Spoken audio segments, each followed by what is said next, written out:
Good evening, everyone. Good evening.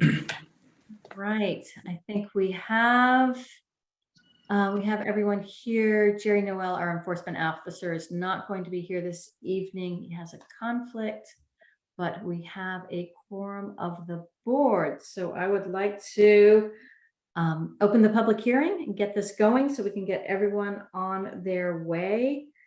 We're going to start off with, we had a very long hearing last month and we had a hearing at the very end that we didn't get to for 8 Pilgrim Street, Unit A. So we have a virtual public hearing will be held on Thursday, July 13th, 2023, 7 p.m. on the petition of Sasho Sanchez, 8 Pilgrim Street, Unit 4, North Reading, MA, map parcel 034A-0038-02 for a home occupation special permit for an exclusive online car purchases and sale business per Article 200-42 of the North Reading zoning bylaws. Do we have a Mr. or Ms. Sanchez? How do we say this? Sanchez? Do we have the applicant? Let me, Stanchev, sorry. So it would be Sasha, you might Sasha have to Sanchez. unmute.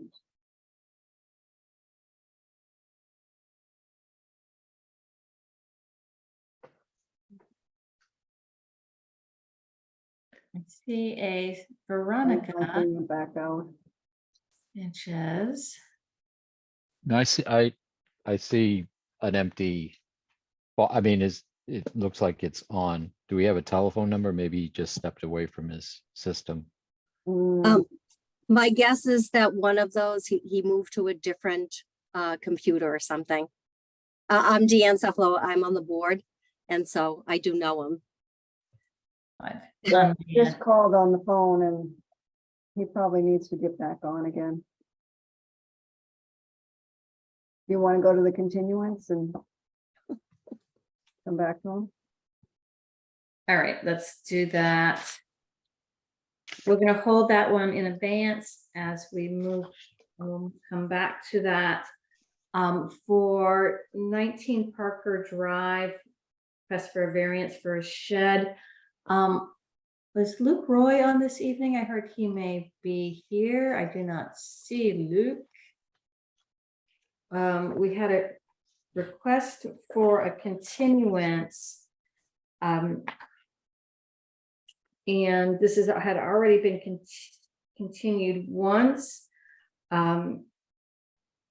We can, as a board, grant another continuance, but I would want, Kathy, we need to relay to the applicant that they need to attend the next meeting, or because we'll have to vote on this one way or the other. Okay. And I would prefer for them to be here for us when we vote. I don't want them to get a default against them or default vote no, simply because they're not there. That we have anything else in the file on this one for 19 Parker Drive? No. Okay. I would point out that if the continuance is going to be, we should be noting Mr. Roy's engineering position, that while it's not recommended in the practice, that he knows of no specific minimum setback requirement for septic system components from a shed on block. So basically he's saying that it would appear that he takes a professional position that supports the effort of the applicant.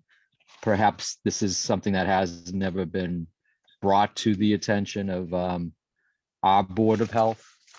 And I think that much like in the previous moments of hearings on these matters, that was always the sticking point. You know, can you just do this?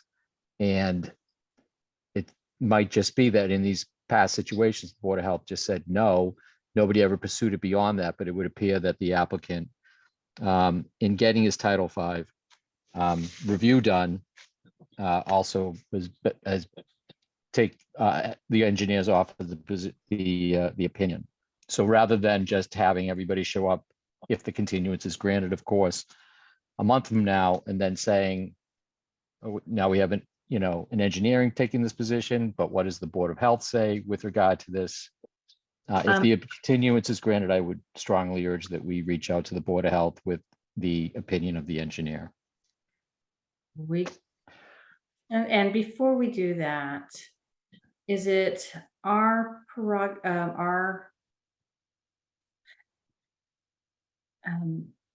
what's the right word? Is it our mission to do that, or is it the applicants? Because right now we have a determination from the Board of Health, from the health officer, that it's not allowed.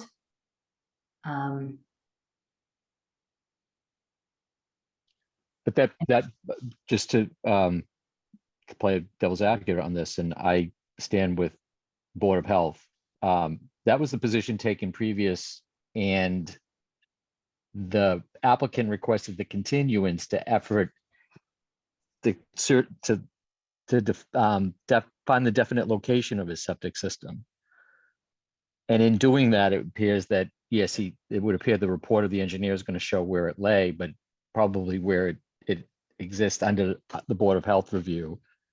But then the same engineer gives this opinion. So is it so I would say the a new applicant's track? obligation between now and the next hearing to take the advice he has gotten from his engineer. He needs to take it to the Board of Health, meet with the Board of Health officer, and if he can get a determination from the Board of Health that says that the shed may be located where it is, he needs to bring that to us for our consideration at the next hearing, because it's really, I don't think it's our purview or appropriate for us to be sort of researching or acting on his behalf. I think the applicant needs to do that. And if he can do that, then we can take it into the open record and review it and act on it. So I think we're going to need to get a communication to him that, yes, we will agree to continue, but he needs to come back with a complete set of documents for us to review and act on at the next hearing. Thank you. I'm just trying to avoid this matter getting kicked down again, and I don't think it should be. We need to be considerate of everyone's time here. Yeah, Jennifer, I agree with you. I read Mr. Roy, and basically he sort of said, like, okay, it's okay to do, it wouldn't be something he would recommend, and it's on the applicant's liability. But I read the applicant, and he said in his application, once I get the variance, I'm going to go and do other things. I'd rather him have all the ticks and pieces tied ahead of time before we make a decision on this. I'm sorry, what was that last part, John? I think I want him to do all the work he needs to do up front before we vote on this, rather than he wants us to vote on it. And then, once they get the variance, I'm going to go back and do something else with the city. I don't like that idea at all. I'd rather him do everything up front before. I agree. We need to have, because we need to be informed. We can make one decision. So we need everything in front of us so we can make that decision. And we need the applicant. And if we don't have an applicant, we have a statutory period of time where we have to act. And when we're coming up to that time limit, if we don't have enough information to vote in favor, our default is we have to vote against. So okay, thank you. Kind of what we have what we're allowed to do by statute. All right. That being said, would my colleague, Mr. Breen, like to make a motion to grant an extension for another 30 days?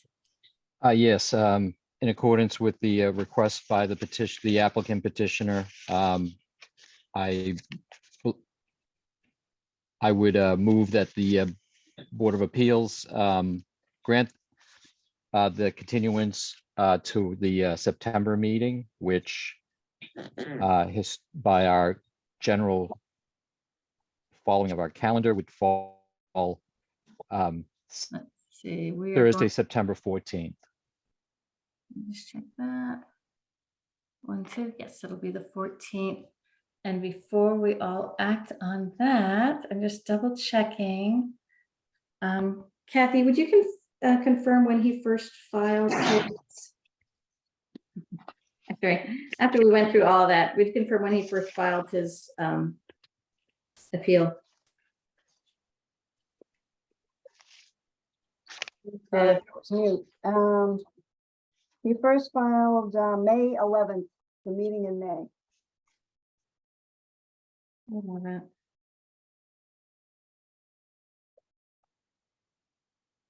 So the stamp on the hearing notice has it as June 12th, 2023.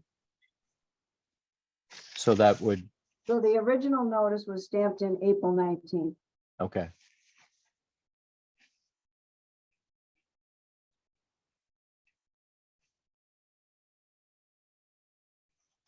And just bear with me one moment. I just want to check our timelines.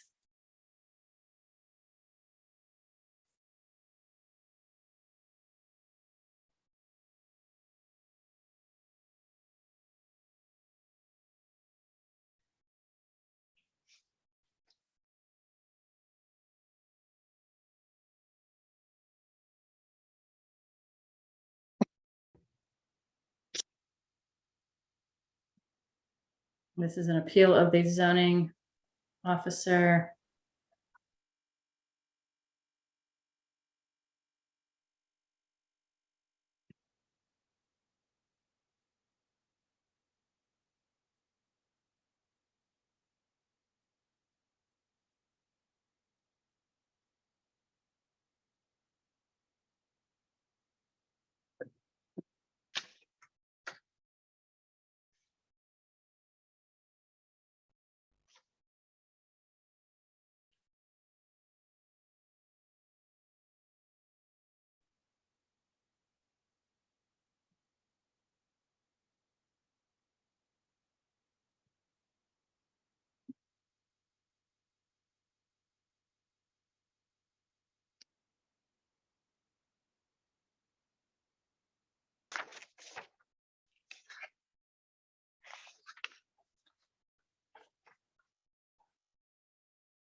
Okay, we have 100 days or an extended or so extended. So I want to make sure that our grant of a continuance for 30 days is extending both the hearing as well as the period for the board to grant a decision under Chapter 40A, Section 15.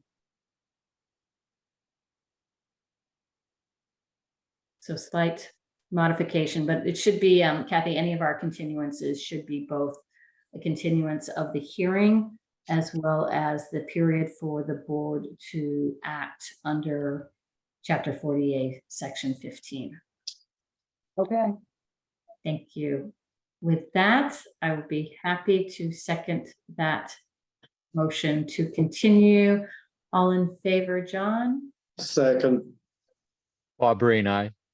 aye. And I'll vote in favor as well. All right, thank you. And it looks like we might have Sasha back here. So we will jump back in order to 8 Pilgrim Street. we And don't have audio, so I'm gonna turn up my phone and he's gonna. I do now, I think. Oh, you do? Okay. oh, perfect. Thank I you. I do know know. we all have struggles with the Hello, everyone. technology. Good You're evening, not the everyone. first. Good evening. Would you tell the board and the community what it is that you're hoping to do with your special permit? I just want to try new business, new challenge for me. I just want to try to buy and sell used cars exclusively online from my computer, from home, like everyone else works from home, from the computer, with no additional distractions to the community, to the neighborhood, to no one. Nothing will change in the neighborhood. No one will know. I just need to have a permit. That's why we're here. But otherwise, if I didn't have to ask for permission for permit, no one wouldn't. No one will be bothered around. I just want to buy and sell used cars from online auctions, and if it eventually happens, will be from point to point, from the point of sale directly to the customer. There will be no advertisements, no people working for me. I'll be self-employed. Everything will be online, exclusively online. Thank you. Any questions from the board before I open it up to the public? So there'll be no signage on the outside the property, and again, all of the activities will be done as you put it online. Exactly. No So- signs, no advertisements, no employees, no customers coming in and going out. Everything will be exclusively online. From the point of sale, for example, from the auction of buying, there is a specific actions for dealers only. That's why I'm applying for this license. Only dealer license holders can join these auctions and buy eventually cars from there, and then sell it to auctions for public or for individual buyers. And if there is a deal, will be directly from the point of sale directly to the customer. There will be no disturbing to the community or to the town. So when you say there'll be no advertising, you mean? I'm sorry. no- Sorry. Go ahead, John. I'm sorry. When the applicant said there'll be no advertising, when he means no advertising, I mean, what does that mean? I assume to get business, has to be online advertising. Is that what he means only? Yes, only online. It will be on my name, like a dealer license number, permit on my name, Sasha Stanchev, sole proprietor or self-employed. And there will be, I mean, what I mean, no advertising, will be no advertising, no signs of the companies on the property, on the condo complex, because I understand, and I know the condominium rules that I cannot do that. And I mean, everything will be on my name and will be online. Okay, and if this is granted and are you going to be registering your business with the city, and perhaps the assessor's office should be informed in case there's any personal property taxes that should be assessed? Everything will be registered at North Reading, yes. Okay. That's the purpose of me asking the town, because I live in North Reading and I want to be registered at North Reading. Mm-hmm. Okay, I have no further questions for the applicant, Madam Chair. neither do I. Thank you both. I think we have in the audience someone from the condominium. If you would, thank you. If you would state your name and your address for the record, please. Yes, Deanne Cephalo, 8 Pilgrim Street, unit number 8. Thank you. I am here, really to represent the board, and I'm the chair. So we did just have a couple of questions, and it might be something that Sasha can answer, because I think he's pretty much explained what the business is. Obviously, our concerns were, no customers and no vehicles coming and going. And I think he stated that is what is expected. But one of my questions was in regards to, for the business, do you advertise? I don't think that's the right word, but do people know where you live? Like your address? Like your customers? I don't think so. They should know where I live. this is a personal information. They just should know my name as a buyer or seller, but no one. I mean, it's not. No one should ask me where I live. I will be registered at no trading, of course, with all the documents and stuff. But if someone asks me, of course, I'll tell where I live. But I don't think they should. They should ask and they should know. It's the same like if I'm buying cars for a car from a dealer. I don't ask where the dealer lives or something. I mean, it's. I guess, so it was a concern, it was brought to my attention just with other people, and just, this is, you know, a long shot, obviously, if someone was disgruntled or anything like that, worrying about people knowing where you lived, and how that could impact, you know, the small community here. So, I don't even know if they would know your address. That was just a question. Yeah. Can I follow up on a question on that? With that, what kind of an entity is this going to be? Is this going to be an LLC? Is this going to be a corporation? What is this going to be? This is going to be sole proprietor, self-employed. Just unincorporated business. All right, so you're not registered with the Secretary of State's office. That's one way people could find out where you lived. Okay. All right, thank you. Does that help answer what I was trying to ask? Yes, I think so. Okay. But I also did ask the question if he was going to register his business with the town of North Reading. And I would assume if he's doing that, that's one way that he'd have to give where the business is, which would be, you know, on Pilgrim Street.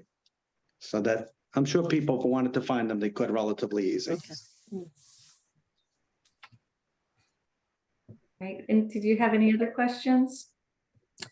No, I guess just if anything wasn't followed in regards to these rules, would the board come back to the zoning board?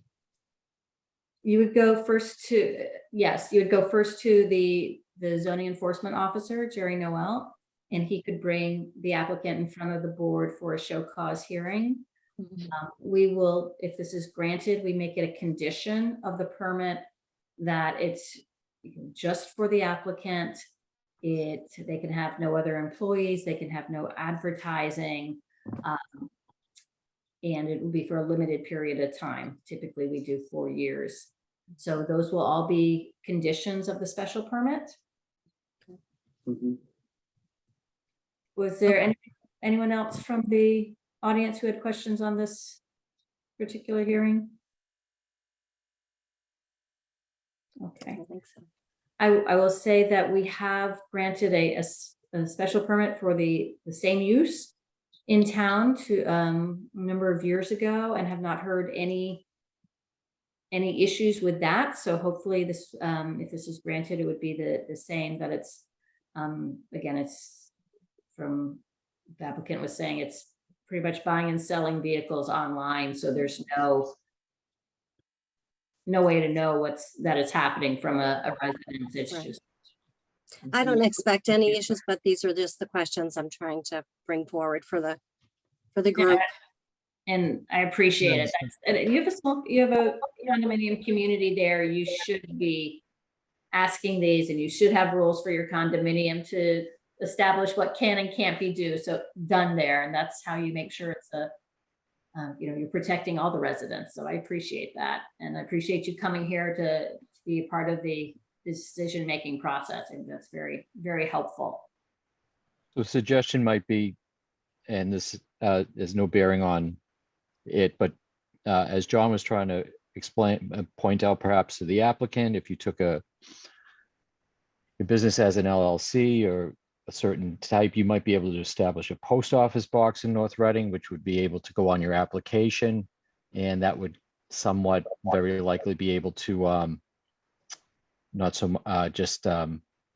give a concerned or a disgruntled purchaser, which I think the board for the Pilgrim Road group might be concerned about, the ability to locate you. But that's just a consideration to perhaps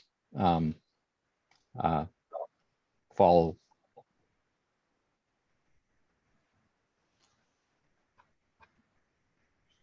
Thank you, Should we, Bob.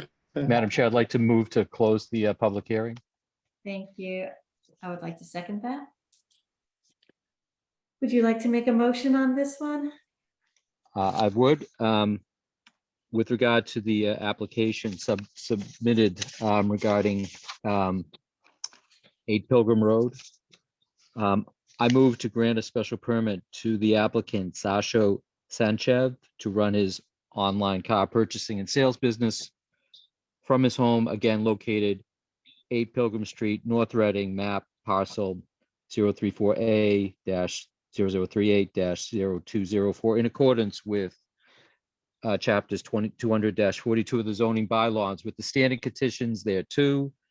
No person other than the residential occupant shall be employed therein. No more than 300 square feet of that residence shall be devoted to the business use. There shall be no display of goods, wares, or signs related to the home occupation visible from the exterior. This special permit for a home occupation runs with the applicant personally and is no way transferable. There will be no customers coming or going to or from the present premises, and this special permit shall be valid for a period of 4 years. We have a second. Second, Thank you, John. All in favor, do a roll call. John, aye. Bob Bob. Breen, aye. Jennifer Platt, aye. All right.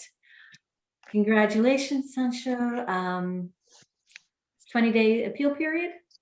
And then you can pick up your special permit from the town clerk, and good luck with your business. I hope all goes very well. Thank you very much to all of you. Thank you very much for your patience from the last meeting that I had such a trouble. Thank you very much for everything. Thank you, Dan. Absolutely. Welcome. Thank you, Good luck. Dan. Thank Good you, luck. Sean. Thank Good you. luck. Good luck. Thank you. Thank you. All right. Good night. Thank Good you. night. For our next public hearing, 92 Concord Street, we had a request from the applicant to continue. We have not opened this public hearing yet. Applicant indicated they were out of state on business and they requested to be extended to the next month. Again, I said we can continue this for a month, but we need to communicate to the applicant that we need them in attendance at the next hearing with any materials they want us to consider for a decision. And a continuance would be both of the hearing date and the time for the board to act under 40A, section 15. That being said, since I have just said all that, I would like to make a motion to the effect of extending the public hearing till next month, as well as the period for the board to act. Could I have a second on that? Can I ask a quick question, please? Of course, John.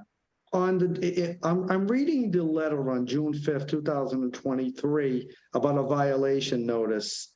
Has the applicant taken this out of violation? Has this been addressed? No, it is still a violation, and the hearing is actually an appeal of the violation notice. So we are going to be either affirming or overturning the building inspector's actions. Yeah. And I am hesitant to do that without the applicant present. Okay. If they're not here next month, I think we have to, or we should, because again, it's not appropriate to avoid enforcement actions by seeking a continuance.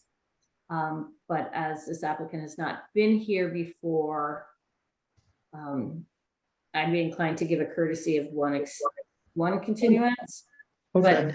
But again, I kind of went right through this, and I apologize. And your question was totally on point, John. Mm-hmm. With Okay. regard to the motion by Madam Chair, I second. No, I feel bad. I'm not going to vote on that unless Paul. unless you have do you have further thoughts on that? I'm totally Okay. you have something you want to, what is it, John? No, I'm fine. Well, can I continue with it? That's fine. But to your,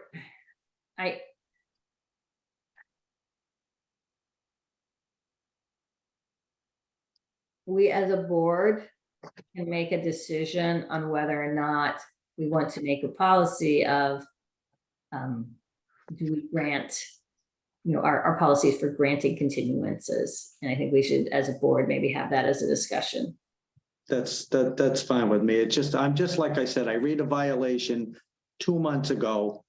The applicant's not here and another month goes by. So that means it's now 3 months going towards a violation. That's what I'm a little uncomfortable, but on the way you said it, fine, 1 more month and then we'll be addressed one way or the other.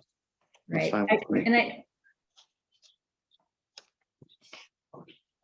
I agree with you. Other things that I would note is we have nothing that's been submitted by the applicant to clarify or to show that they've either remedied this or to demonstrate that they think the building inspector's decision was an error. We have an empty file and no applicant. And if, we would be, it would not be wrong of us if we simply wanted to say, well, that's ridiculous, we're going to vote and just say no, because we have nothing in the file and no one showed up. We're doing this purely as a courtesy. Right. But I do not want to let this or anything similar drag out. I think that's been a problem. Okay, that's fine. That's fine. We put a line in the sand and that's fine. That's great. All right. That being said, we have a second. All in favor of continuing this? Aye. Bob? Aubrey and I, yes, Aubrey and I. And I will give a yes on that as well. All right. Thank you, guys. Next thing, we have 12 MacArthur Road. Virtual public hearing will be held on Thursday, August 10th, 2023 at 7 p.m. on the petition of Stefan Dima for a variance from the front setback to construct an 8.6 foot by 10 foot addition to allow for a front porch, an additional room in the foyer to the existing dwelling at 12 MacArthur Road, North Reading, MA, map 5, parcel 23, according to the requirements outlined in the dimensional and density regulations of the North Reading zoning bylaws. And Kathy, would you put up the site plan that the applicant provided? There we go. Do we have? Looks like we have. That's us, we're here. Terrific. Proposed addition in red. Would you give your name and address for the record and tell us what you would like to do? Yes, I'm Rebecca, my husband Stefan Dima. We live at 12 MacArthur Road in North Reading. And what we are planning on doing is what you see is a proposed front entryway in order to give ourselves some extra room for safety on the internal egress of our front door. So as of now, when the door comes in, it's matching right up with the stairs in our split level, which doesn't allow a lot of room for entry and manipulation around the front foyer. So we are planning to do the front entry in order to push out our front door in order to allow ourselves more room when we enter the house. And you're currently 40 feet and a little bit back, and you're looking for, I think 3.8 feet from the 40. Yes. So from what we understand from the layout, we needed an additional 3.8 feet into that 40. So whatever that 8.6 is minus 3.8. It's going to be left 36.2. Yes. Gotcha. And Kathy, I think the applicant gave us their full architectural plan. Somewhere in there is an elevation showing what the front would look like. Maybe not. I think there was one. I think if you keep going down, you might be able to see it.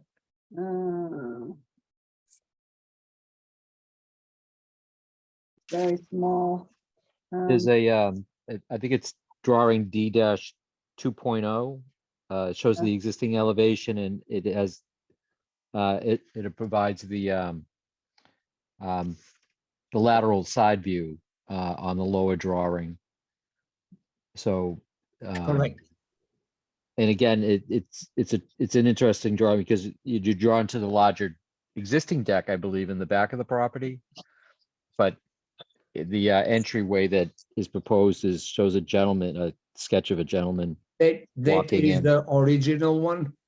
Right, That's, that's that's it. existing. If we can go Yeah, down, that's the existing Oh, form. sorry. go down a couple more. Da, da, da. All right, there, that one that you just went by. Oh.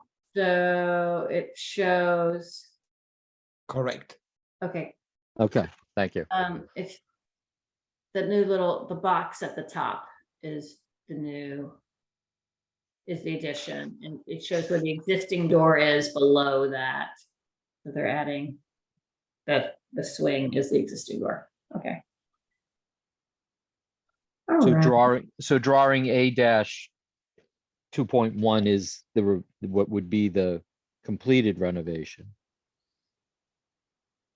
I think you are correct. Yes, that looks correct. 2.2. Two Yeah, point, that's it right there. That's Yes, it, you on got the it. Thank you, bottom, yep. Kathy. Yes. there you go. So is it enclosed or is it just a, First part is enclosed, the second part is gonna be, so when the rain comes, when you get out of the front door, the rain doesn't hit you right away, but at least you have a cover. it's just a little roof or canopy? Correct. And the setback, is the setback measured to the enclosed part and not the deck? No, it's measured to the whatever we added. Oh. So That's it's not- measured right where the little gentleman is staying. Huh, So the front porch, I will say. okay, great. So that's not even enclosed. Mm-mm. All right, great. Right, but the area where it shows, the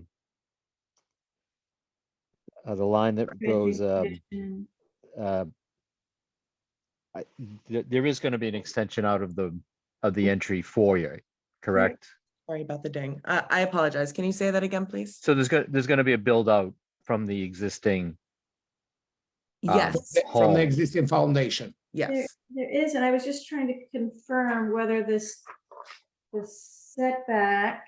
Oops, So sorry. I can explain it a little bit. That higher roof that you see, if you follow the line of the house, the original structure right now is the one that comes down and then juts in just a little bit. So we're planning on moving the front door out to that secondary beam directly, that one that you're on right now. Yep.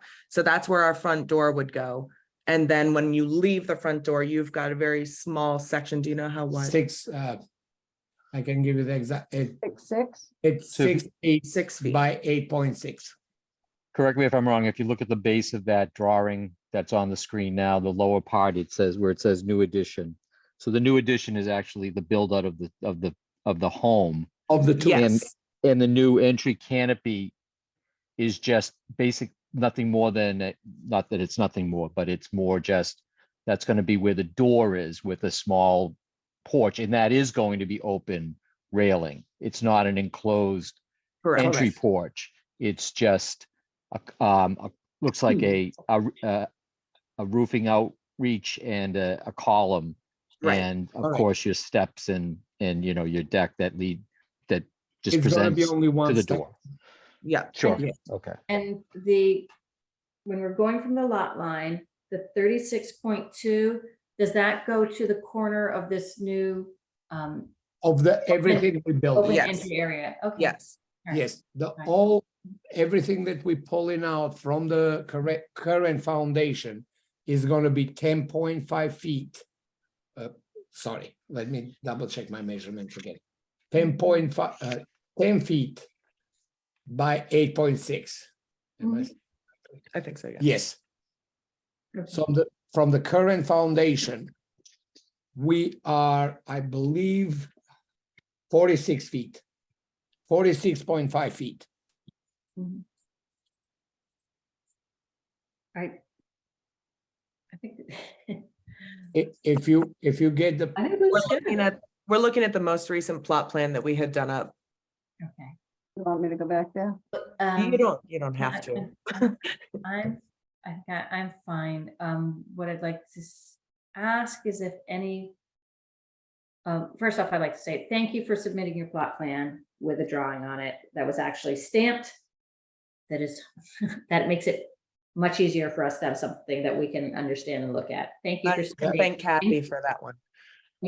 yes, and including your full drawings so we can see what was going on. I appreciate you actually you doing the work and having something to submit to us so we could review it.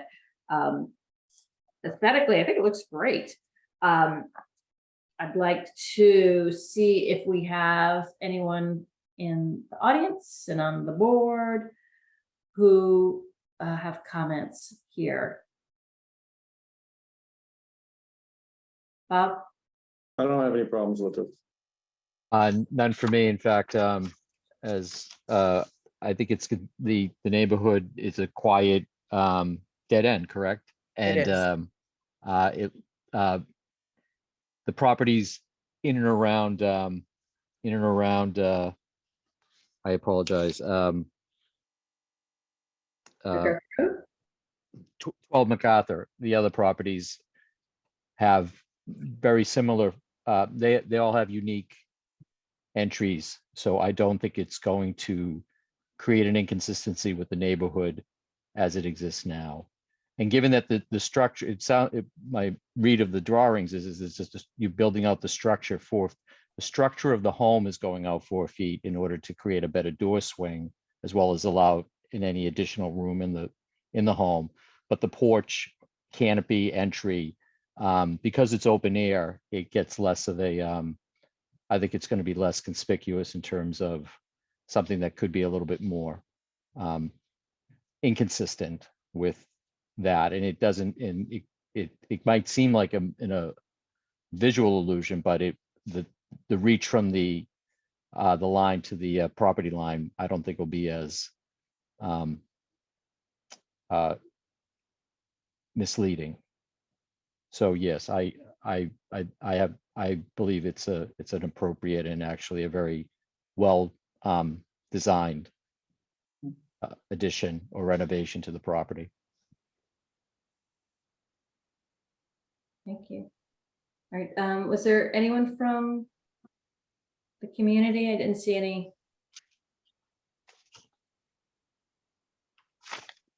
No. No. Bob, thank you very much for that overview. I think that makes sense. It seems it's not in terms of, it's not a detriment to the community. It actually seems like a nice addition. To that same point, Madam Chair, a letter dated August 3rd, Community Planning Commission put a position that they do not object to the request as long, again, as the neighbors do not object. Thank you. Noted and in the record. That being said, I'd like to make a motion to close the public hearing. Second. Thank you, John. All in favor? Aye. Great. Aye, Bob? Bob Breen, aye. Jennifer Platt, aye. Thank you.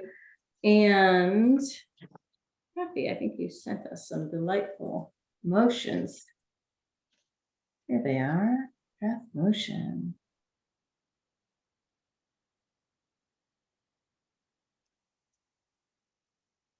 So just to be clear, for purposes of any prospective motion, Madam Chair, the request is for a 5-foot variance, and is that just to give them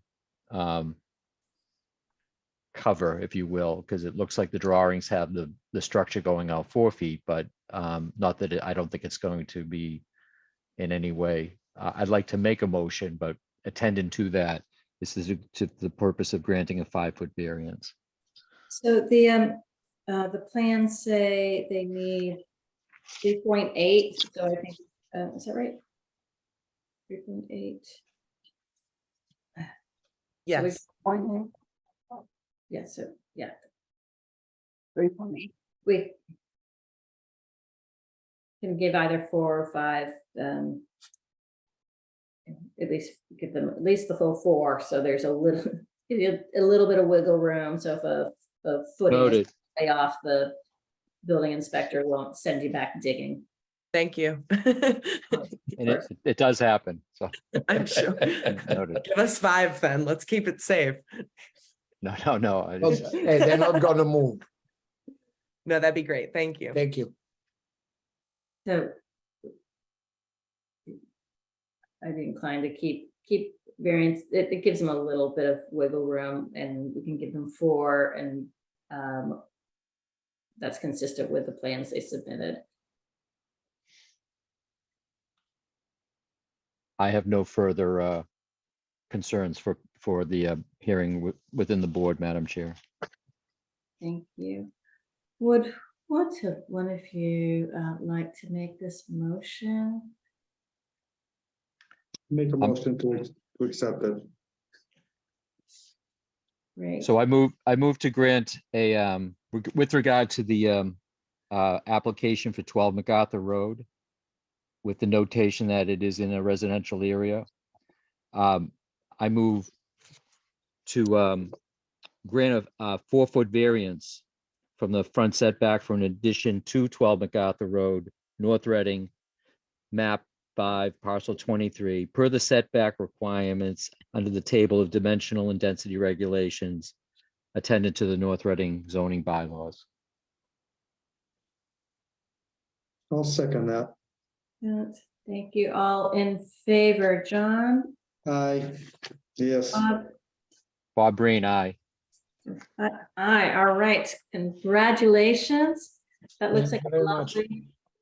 lovely addition. There's a 20-day appeal period, and then you can pick up your variance from the clerk.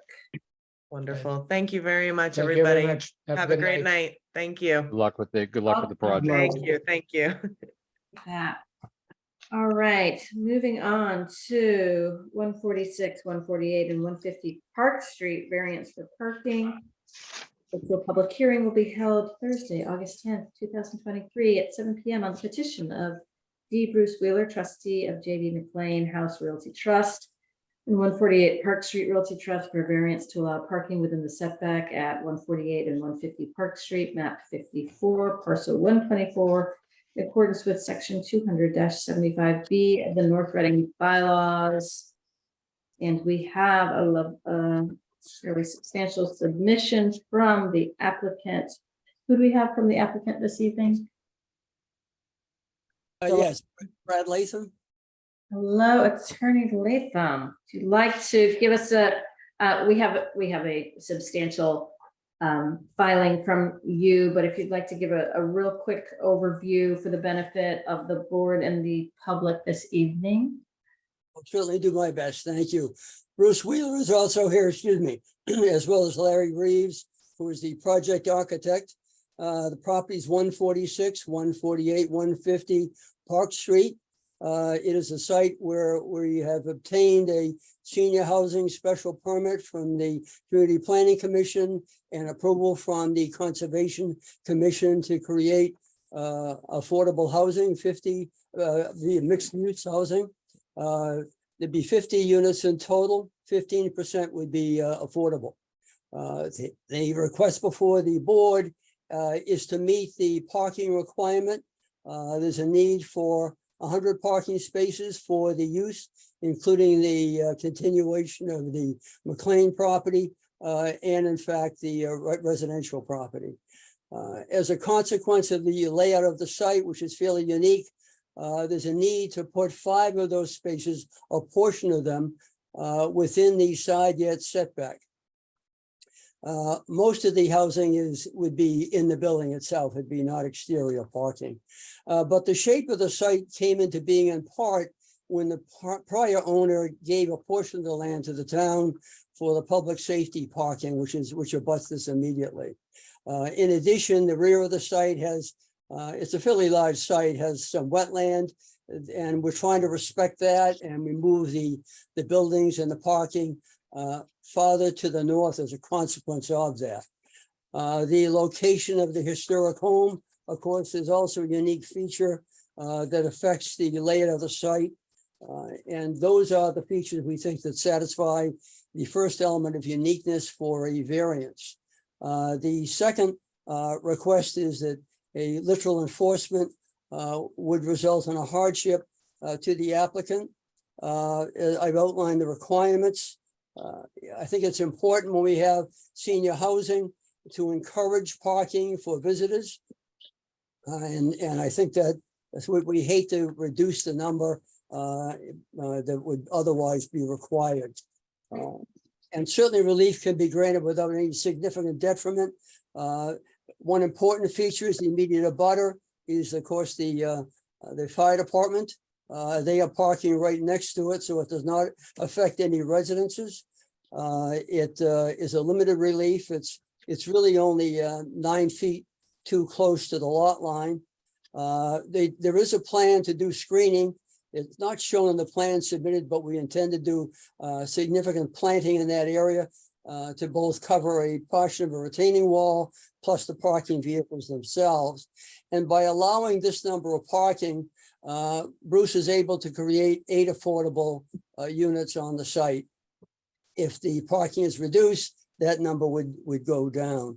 The last thing I did mention in the application was there is an alternative under zoning to reduce the number of parking spaces, and this would qualify for that. But we really believe that it's more appropriate, better land planning to grant the relief of allowing the front portion of 5 parking spaces to be within the side yard. And that's pretty much a quick and dirty overview, if I may, and more than happy to answer any questions that the board may have. Thank you. Kathy, would you scroll down to the site plan for the project?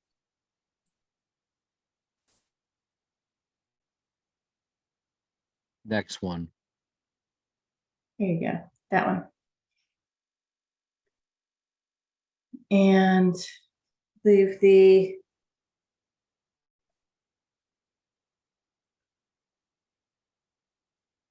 The 5 places, the farthest to the bottom of the drawing. Yeah, the cursor's right over them.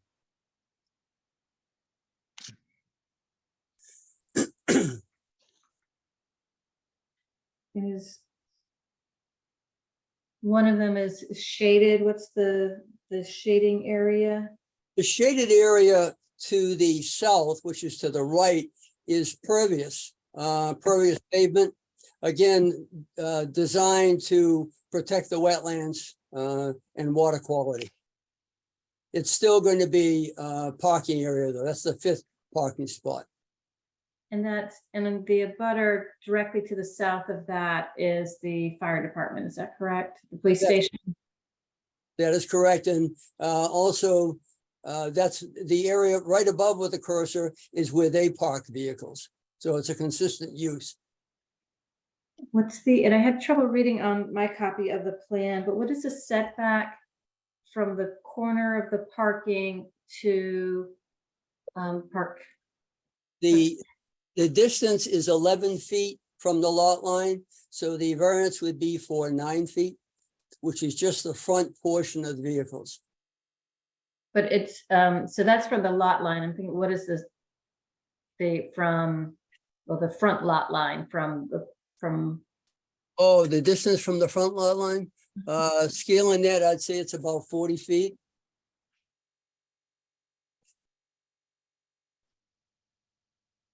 And if you go to the next drawing, I believe the next drawing shows some vegetation, but there's going to be significant vegetation.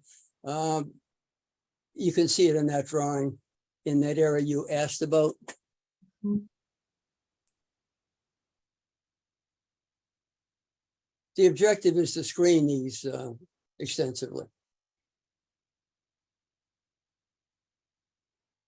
Is the landscaping in the bottom triangle, that bottom triangle is not a little further down, big tree, 3 little trees to the right. That's actually police station land. Is that not correct? That's correct. So the concrete block wall is what defines the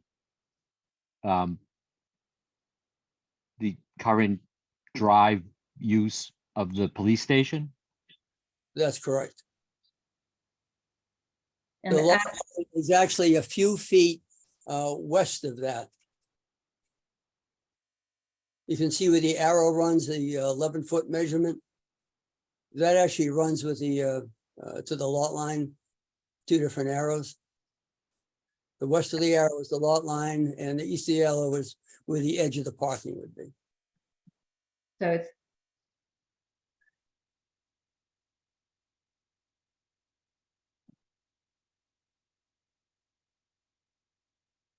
and so basically that triangle, the landscape triangle towards a shown on this plan towards the bottom is actually police station land. The lot line, there you go, Kathy. That's the lot line running to that corner, then it goes north from there. Yes, a straight line. Yeah, so the setback is from this lot line. To That, where the that, parking space is gonna. And we kind of curious whether the police stations, if those parking spaces that they have, if it doesn't look like those are 20 feet back from their side lot line. no, you're correct, they are not. So that this would be, there's, yeah, fair enough. And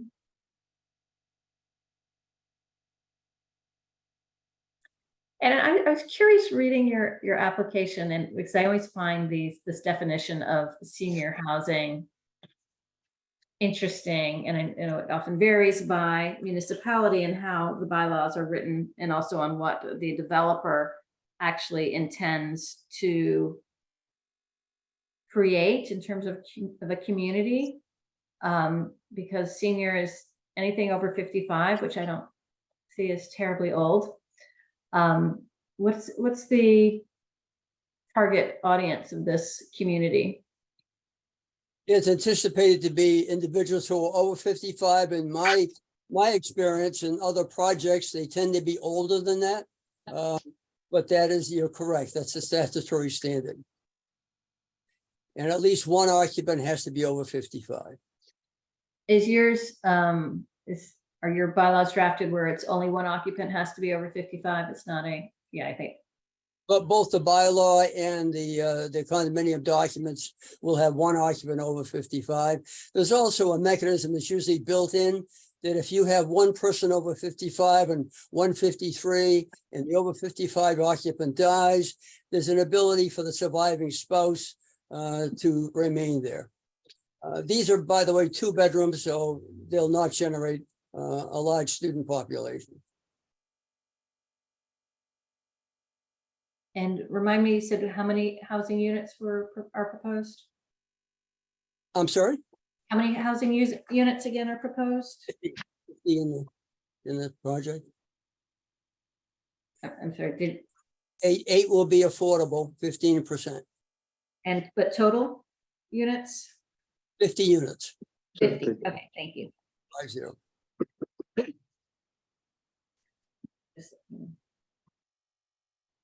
All I right, think that may be of interest that the part of this is they're going to relocate the McLean house a short distance, still on the site, putting it on a more secure foundation and improving the site distances as part of that.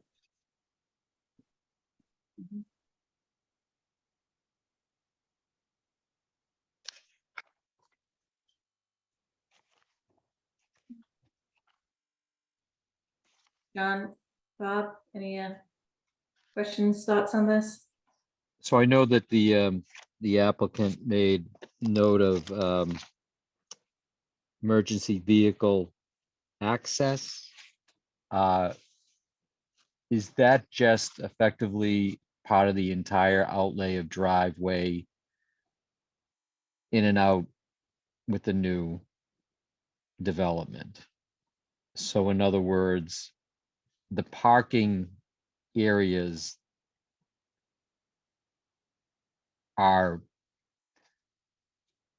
they've obviously been developed with consideration of emergency egress, access and egress, if you will. Can you maybe just provide comment on that. I'm just trying to get a sense of it. I think if there might be another drawing within the packet that I don't Yeah. want to see the addition of parking spaces in any way be at the risk of lessening space, if you will, that might be employed or needed for emergency vehicle access. That's a very good point. In actuality, that's another reason that the parking is where it's situated, these 5 spaces. The fire department wanted really an oversized turnaround. They wanted their largest equipment to be able to go in and turn around and not have to do a 3-point turn. So if you move to the next drawing up, you'll see the turnaround. And that turnaround is really oversized to allow, it's larger than would be needed for a normal delivery vehicle or for a car. It's designed so that a fire truck could turn around in that area, an ambulance. And that uses up some of the area that, as a consequence of redesign, ended up with the parking being closer to the westerly lot line. So that there will not have to be a subsequent change because of that. It's already been factored in this particular site layout.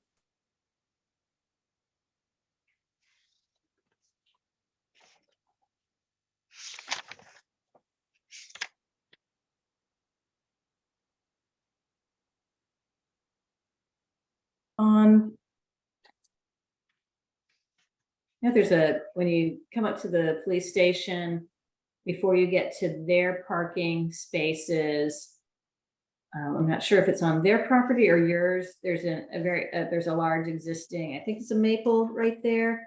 Is that one of the trees on the landscaping plan, or is that, does that get taken down and replaced by something else? Bruce, do you know the answer to that? Yeah, Jennifer, can you describe where you see the large maple? So if you're looking at the entrance to the police station on the left, you go down their driveway and then there's a bunch of parking spaces. Right before you get to their parking spaces, there's a large tree on the left side. It's within the existing white picket fence, so I think it might be on your property rather than theirs. But I was kind of curious with what's shown here on your landscaping plan, if that's meant to refer to either of those trees refers to that guy.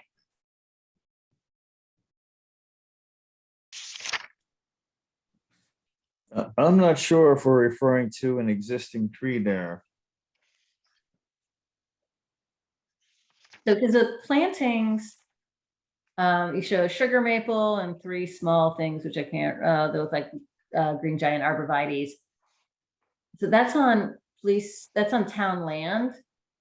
So is that you have committed to provide that landscaping as part of the plan as opposed Yes.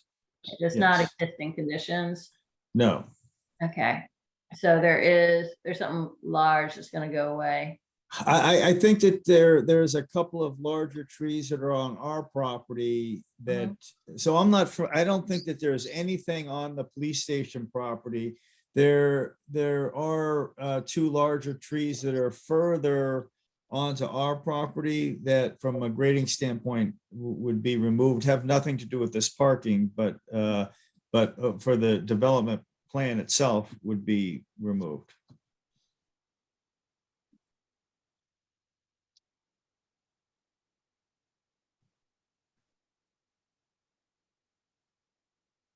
All right, board, other questions, comments, thoughts?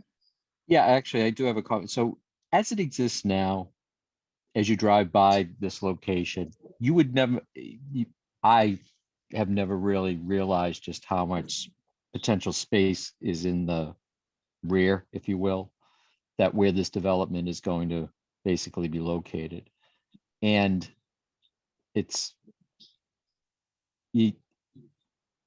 that's actually quite advantageous because it maintains a very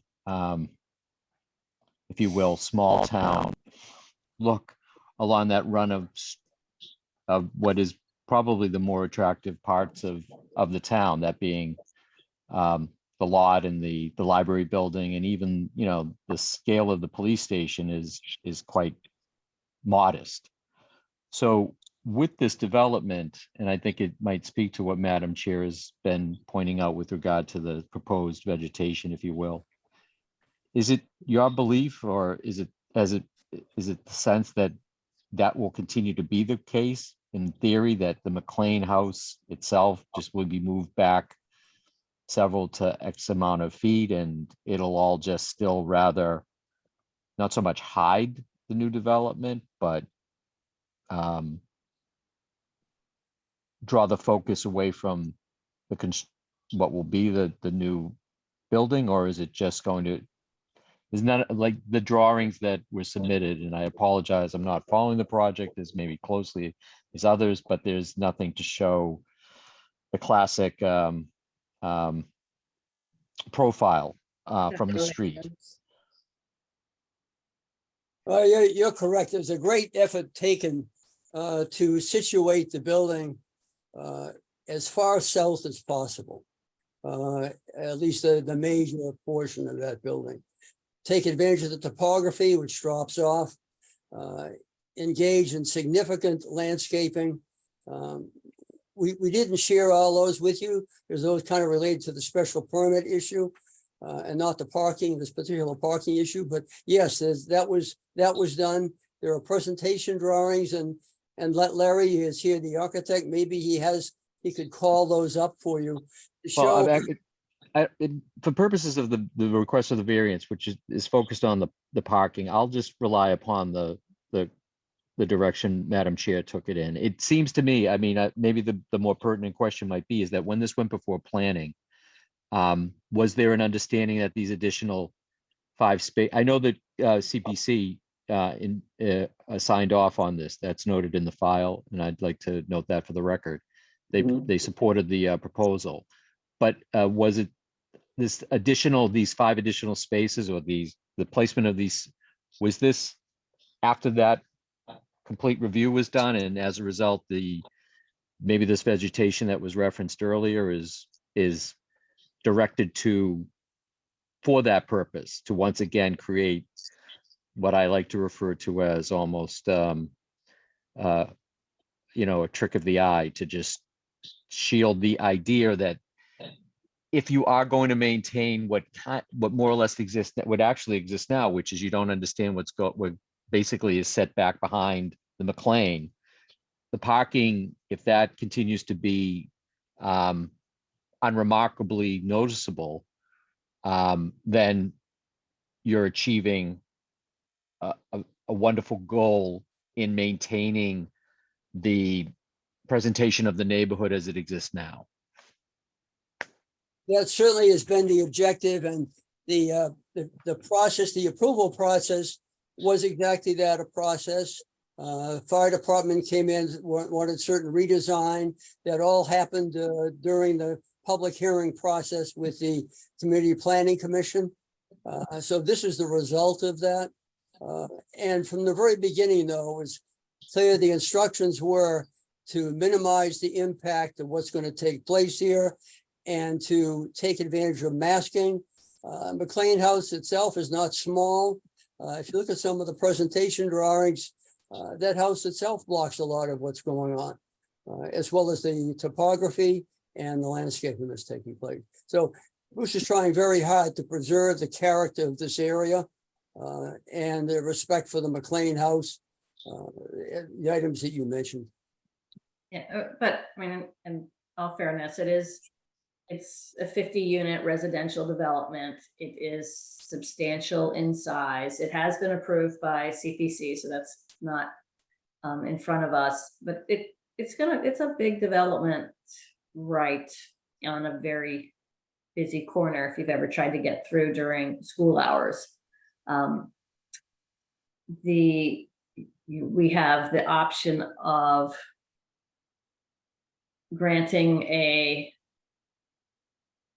variance to allow these 5 spaces here. You also can approve, deny, or you could give a special permit to reduce the number of required parking spaces, which would eliminate only 5 spaces from, as I said, from a substantial development.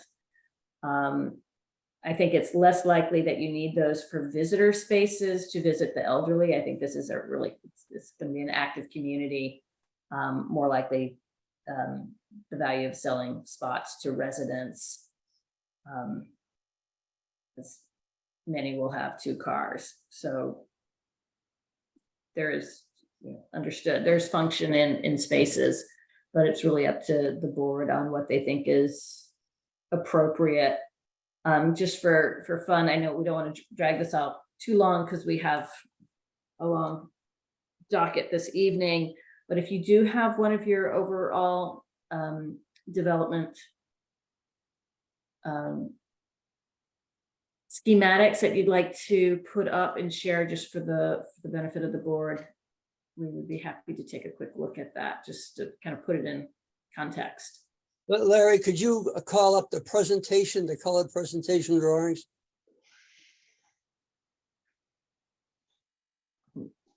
Kathy, if you could give them the ability to share screen that. Find just the right one here. I imagine it will be in springtime or summer. I never see these development or schematics in the winter reflecting New England, but it's true beauty. Every time I go to see one of these great projects, every time it's always spring or summer. People are in summer. Everybody's walking, all the people Everyone's pictured walking are walking outside. dogs, Yeah. children on So bikes. and- Brad or Larry, are you able to pull up Yes. the perspectives? Well, let's see here.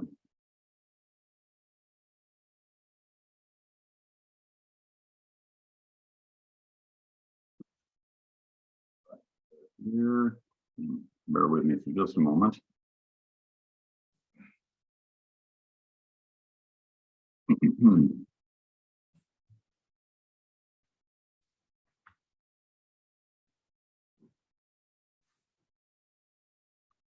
This is the primary view. Actually, the area that we were just talking about with the parking is this section in the foreground. We do have, sort of the fire station driveway, our driveway, and that parking sits back in here. We do have, as you were asking, yes, it's green, but the trees are not massive and covering everything just yet. We'd like them to, but it'll take a little while. So we will be able to see the buildings. We do have the existing McLean house. Is pulled back. We actually do have much more of a buffer. If I'm not mistaken, I think actually the fence we've removed.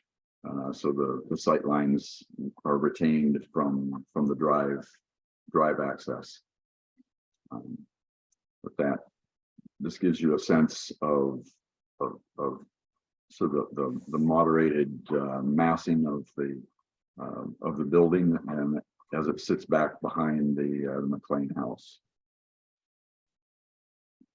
Just looking here just to see. Huge. I think that's fine, Larry.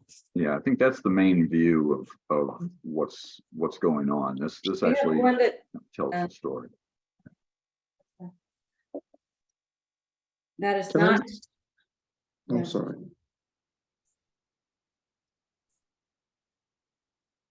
So if you have any questions about that, or but that does show the kind of the nature of sort of the McLean house in the foreground, and then the remainder of our new structure then sits significantly back from Park Street. This main facade and and the entry, the main entry into the building sit back about 140 feet or so, I believe, from Park Street. So a little bit more than that. We have 4.25 acres and permitted for 50 new residential units plus the existing multi-use McLean property. That's incredible density. And I'm a little Can I say something, please? please, John. I'm just All right, back by that. I like the fact that CPC signed off on it. And I heard the application, which I think was very well presented application and the presentation. The problem I'm having is that when I'm reading a little enforcement of the provisions of the ordinance or bylaw involves substantial hardship, financial otherwise. And when I read the last paragraph, it kind of rattles me. Eliminating the 5 spaces and reducing the number of housing units based on available on-site parking would have a detrimental effect on the project, but the risk of not being economically viable. I'm having a hard time buying into that. That based on 5 units, the project wouldn't be profitable. Basically, that's what that's saying. I'm troubled. I'm just troubled by that. Well, I think part of the needs to be considered here is that 15% of these units have to be affordable. Mhm. And that's at a cost to the developer. And that's the economic aspect of it. And I think the positive aspect is that allowing the 8 units to be developed is a benefit for the town itself. Now, as I mentioned in the application, the alternative to a variance is a special permit. And the bylaw does allow you to grant a special permit to reduce the number of parking spaces by 5. And the argument we recited in the application is the fact that the front building, the McLean House, is a commercial use. And the hours of use do not coincide with the hours of residential use. So it would not be creating, while we do strongly favor and request the variance to allow there to be the 100 parking spaces, that is an alternative that could be granted without having to satisfy the variance criteria. Mhm. Yes, I mean, of course, the other alternative is if we don't approve it, how would that impact the development? If what, I'm sorry? If it were not approved? Either the special permit or the variance? Mhm. I think would have to go back and be creative and try and see if there's some other solution. I'm not sure. I mean, you have your reason to object if that happens, but the project is still going to happen in some form, I would anticipate. Mhm. This has been the form that town meeting anticipated, that the CPC approved, conservation approved, historical commission looked at this and they were satisfied. They in fact wrote an endorsement at town meeting. So I'm not sure that denying it is necessarily in the best interest of anyone, but we understand that's your authority. You know, just to John's point, I mean, I don't.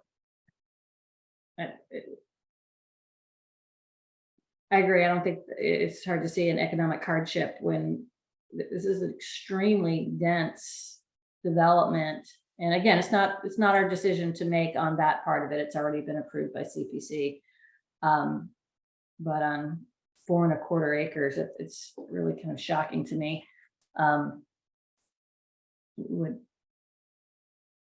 What's the, just out of curiosity, what's the site coverage? Well, let's see, it's 4.25 acres. Larry, you have the calculations. Could you give an answer to that? Bear with me. I'll see if I can find this. The footprint? Yeah, if I can. I think the footprint is about 33,000 square feet.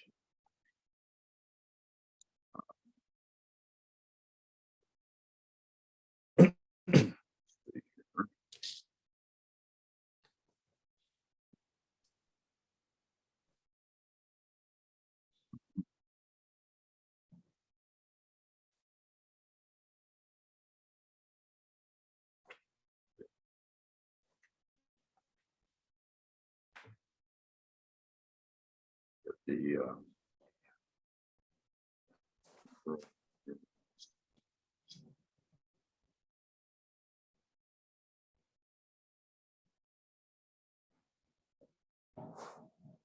Is this a two-story throughout? it's essentially it's a 2.5 story.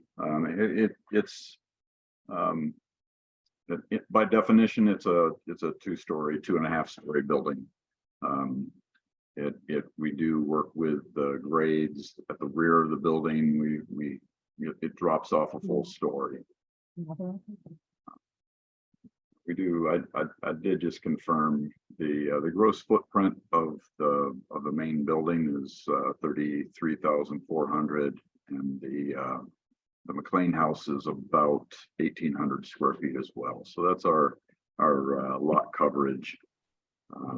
We have, I think, the first and second floors are about the same gross area. The third floor is about 25,000. We're talking about density, it's the footprint, Larry. I'm sorry, say that again. I said we're talking about the footprint. Yeah, so the footprint is the total footprint on the site is about 35,000 square feet of coverage total. In effect, a little bit less than an acre. So it's about 20 some odd percent. Right. All right, thank you. No, I appreciate that. I was just curious. Do we have anyone in the audience, any comments or questions? Sure. Apparently I've got a chat going on. Who's got a chat? Hello, everyone. Oh, good night. Okay, nothing important on the chat. Fine. What is that? I'd like to make one comment if I could, that this presentation drawing was done in a manner to show the buildings. However, the landscaping is designed to mask them even more. Just be aware of that. Correct.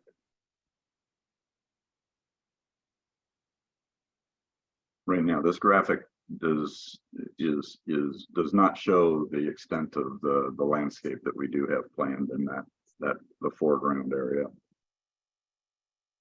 just so that we could see the building more. I appreciate that. Yeah, would it be helpful to the Board of Appeals for us to come back at the next meeting and do a full presentation of the development?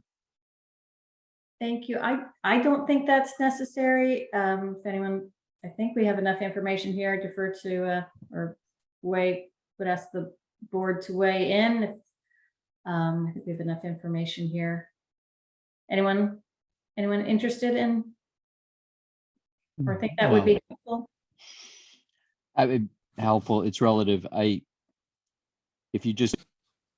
think when the public hearing is closed, if again, the focus of the appeal is, as we're looking at the drawing on screen now, it's effectively that small paved area just beyond those two trees. And that's the focus of, unless the request for the variance. And I think when the discussion goes to the board itself, I think that is pretty straightforward in an understanding and appreciation. Although it is helpful to know that the artist rendering, that the drawing that you see here, it's helpful to believe that eventually the area is going to be more or less hidden by trees and growth, but that's relevant. I wouldn't expect. Yeah, I know.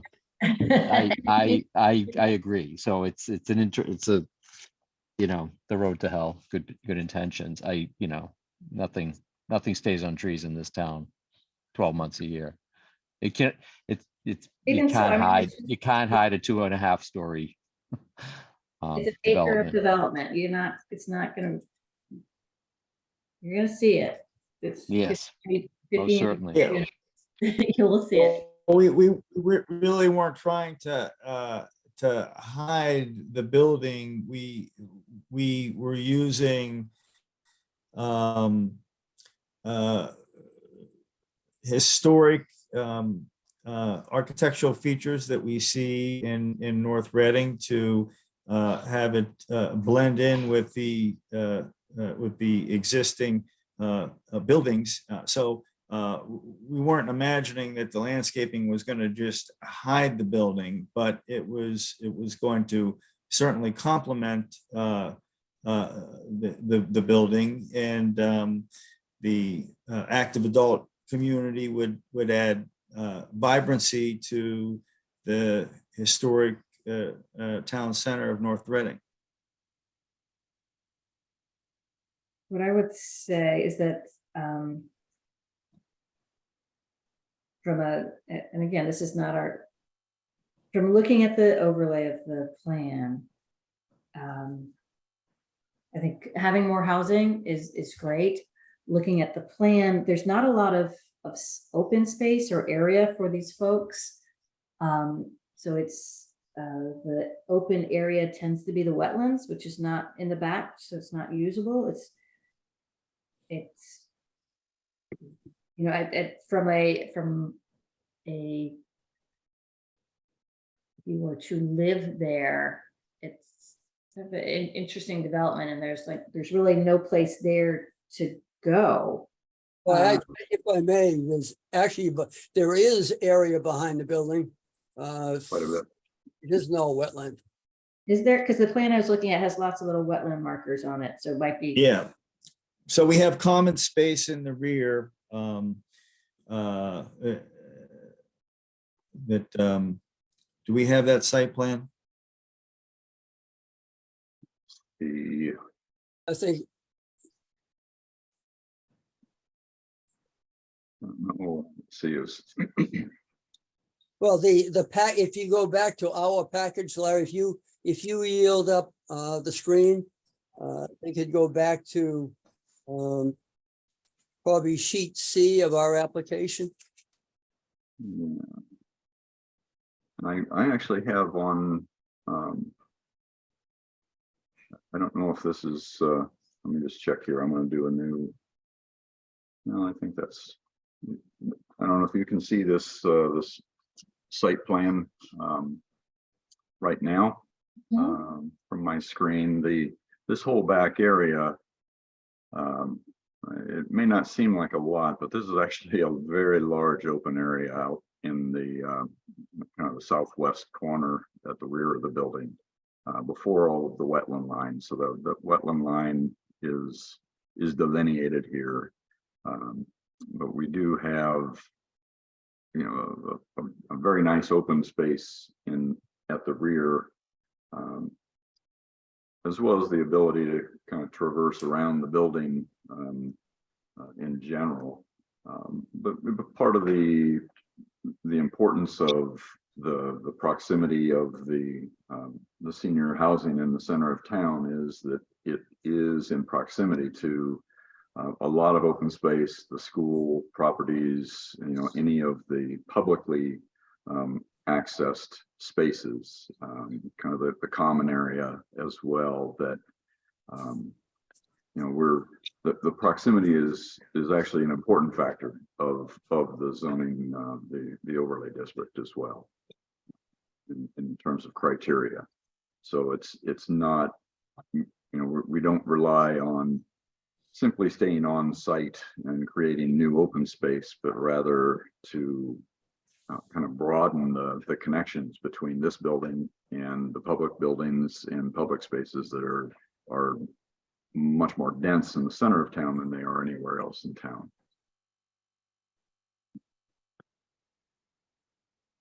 Thank you. Anything else, board? I'm just not sure I got my answer as to the hardship. I guess that's my concern.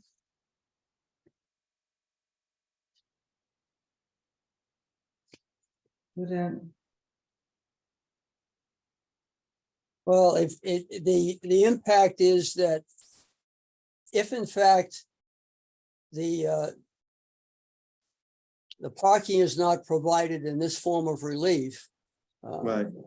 Either in the form of a variance or the special permit, which we all know is a much lower bar, and I think is satisfied. If that would mean a reduction in the number of units. A reduction in the number of units are going to mean the loss of an affordable unit as well. So you're talking about going from 50 to 45, correct? It could go to 45. Well, That's a loss of one affordable. right.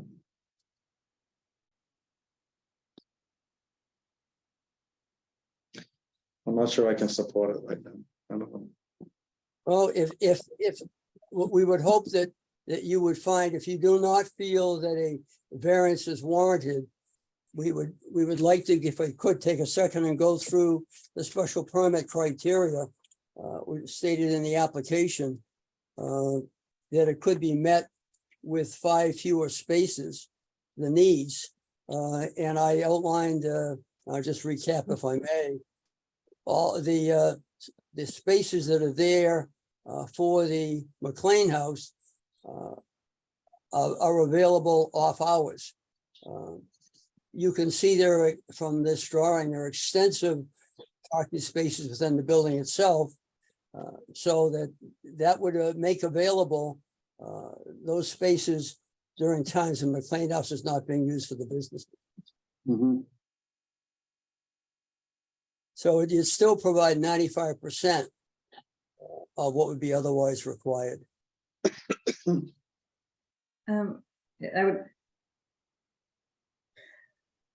I'd be inclined if one, if it were only between those two, reducing the number of parking. I think the larger development in town, 40B project, only has 1.5 or 1.75 spaces per unit. So I'm less concerned with there being 2 per unit. The bigger question, John, is if you just do by saying no, does it reduce the number of units? Because this is, if that's the concern. But we can talk. Well, I asked the applicant, we didn't get a real answer on that. I mean, I think they would.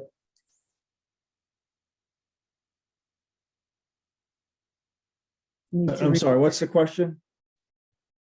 What's your fallback if we do not grant either? We're kind of curious what. Well, I think that when this was included in the plan when we went forward with the planning board, and we didn't try to design a fallback, and we really naively imagined that it would be fine. So I think, to answer the question, we would have to do some work, and I think it might be helpful for us to come back at the next meeting, and we can look at it, what design changes would be made with if we didn't have this. We truly should have fully considered what we would do without the spots, but embarrassingly we didn't, and we should do that, and we should discuss that with everyone, so that we have context to what we're talking about. I think it might be productive for everybody to extend this to the next meeting, and then we can do some work and do a more complete comparison of what the choice is between.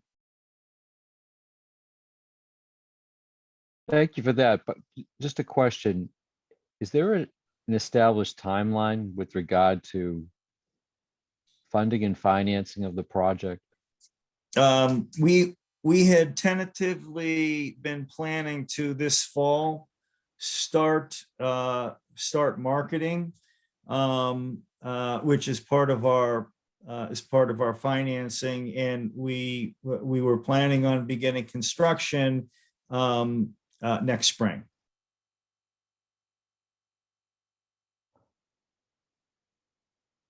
I asked because in all fairness to the boards you've been before, most especially planning, if there are going to be changes to the development to accommodate the, as they put it, not getting the spaces, those other interests saw a plan that looked like one thing, and it very well might be changed to something else, and that meeting schedule takes time. But Absolutely. our view, however, is the long term. We play, not to sound cliche, but our job here is the long game. And I think John's position earlier raised is well-founded for that purpose. And I think it speaks to that. But in fairness to planning, their input is always welcomed by us. And I respectfully believe that they should be afforded any changes that may be presented. Bob, Of course. not sure I follow you there. I mean, it's a separate matter. I think it would be very helpful in town if we had some joint meetings on bigger projects to avoid Sure. issues like this coming up, one-off on the earlier design stages. But that having not happened, is your concern that the developer will need to go back to CPC for the plan modification? I'm not sure what you're. I think it's almost it's in my mind. It's not too sure where it's going to go, but I think I think there's an intention that there's a feeling here that it might benefit interests for us in the town as the community, that it should, modifications might be appropriate. It's just, I don't want to speak for other commissions, the boards, etc. John's, the issue of the discussion of hardship, or the reasons that we are here to grant relief or need in view of need, is an interesting thought. And I would remind you of the input we received from CPC on a development a month or two back, where the developer came in seeking a variance for a recently approved subdivision. And CPC said they did not support variances on recently approved and permitted subdivisions, because it has just gone through the review and granting process.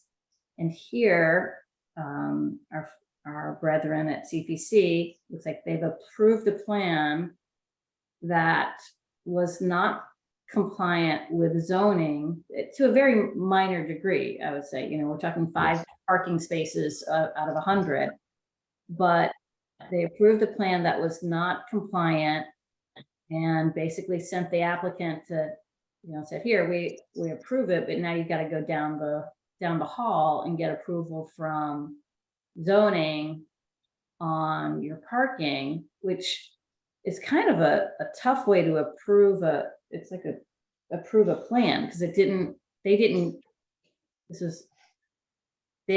approve it in full. It's still subject to our approval, and now it comes here sort of as almost like, asking us to bless something they've already done without having had any prior input in the project. So to John's point, I don't see how there could be a need for a variance at this stage where they just permitted the whole thing. You'd have to be looking at the whole, I think, project as a whole and saying we can't build something because maybe wetland setbacks, but you're bringing a project for 50 units and saying we need a variance for an acreage of coverage. Like, there's a lot of ways you could have avoided that need.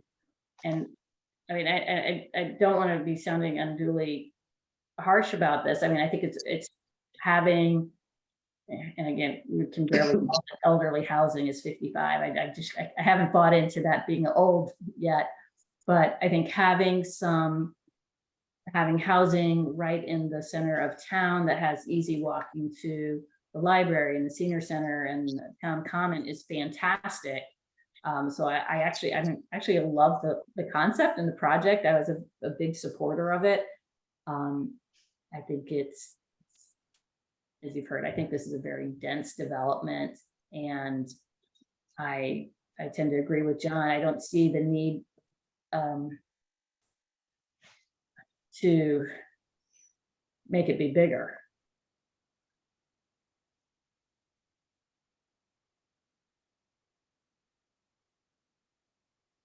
But that's just me. All right. But one of us. So I will leave it to you two if you would like to hear any more of this from the applicant next meeting, or if you have I mean, do you think that would be helpful, guys? Let me just ask you directly. From my point of view, I think the applicant has put a lot of time into it, made a very, very professional presentation. Appreciated his comments following my comments. I have no problem continuing it for another month and hearing what they have to say. I agree. I agree.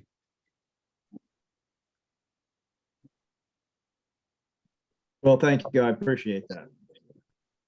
Absolutely. I mean, I think it's a very exciting project. I think this is going to be a huge change, game change right in the center of town. It's going to amazing concept. But so yeah, we'd love to. Well, we can prepare the alternatives and get them to the board at least a week before the meeting, so that there's time to review ahead of time. And we'll even try to get it to the board within 2 weeks, so there's plenty of time. And then we can discuss what the alternatives are, which I don't. Embarrassingly, I can't answer that, but I would like to answer it and have a discussion comparing the two. Fantastic. No, I very much appreciated. And that's, we'll reiterate, it's exciting plan. It's going to be really dynamic to have this at the center of town. So we will, on that, continue this to second Thursday in September. What was that, the 14th again? Can't recall. Yes, it was. Yes, it is. Perfect, thank you.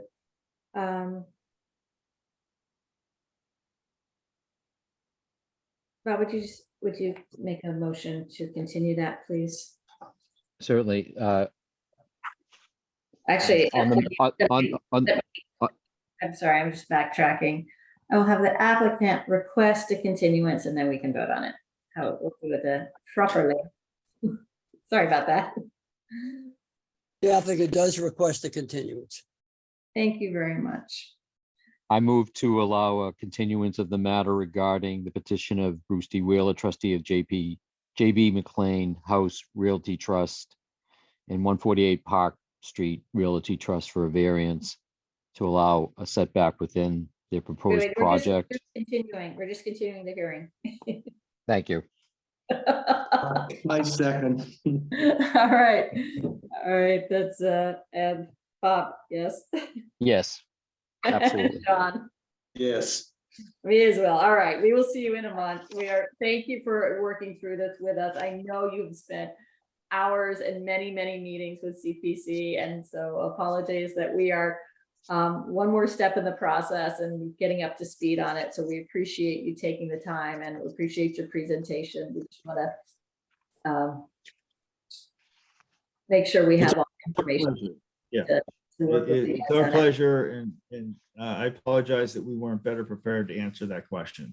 But I'll make sure that we have a productive meeting next month. Fantastic, guys. Thank you very much. Thanks. Thank you. Good evening. Thank We you will all. see you next time around. Thank you.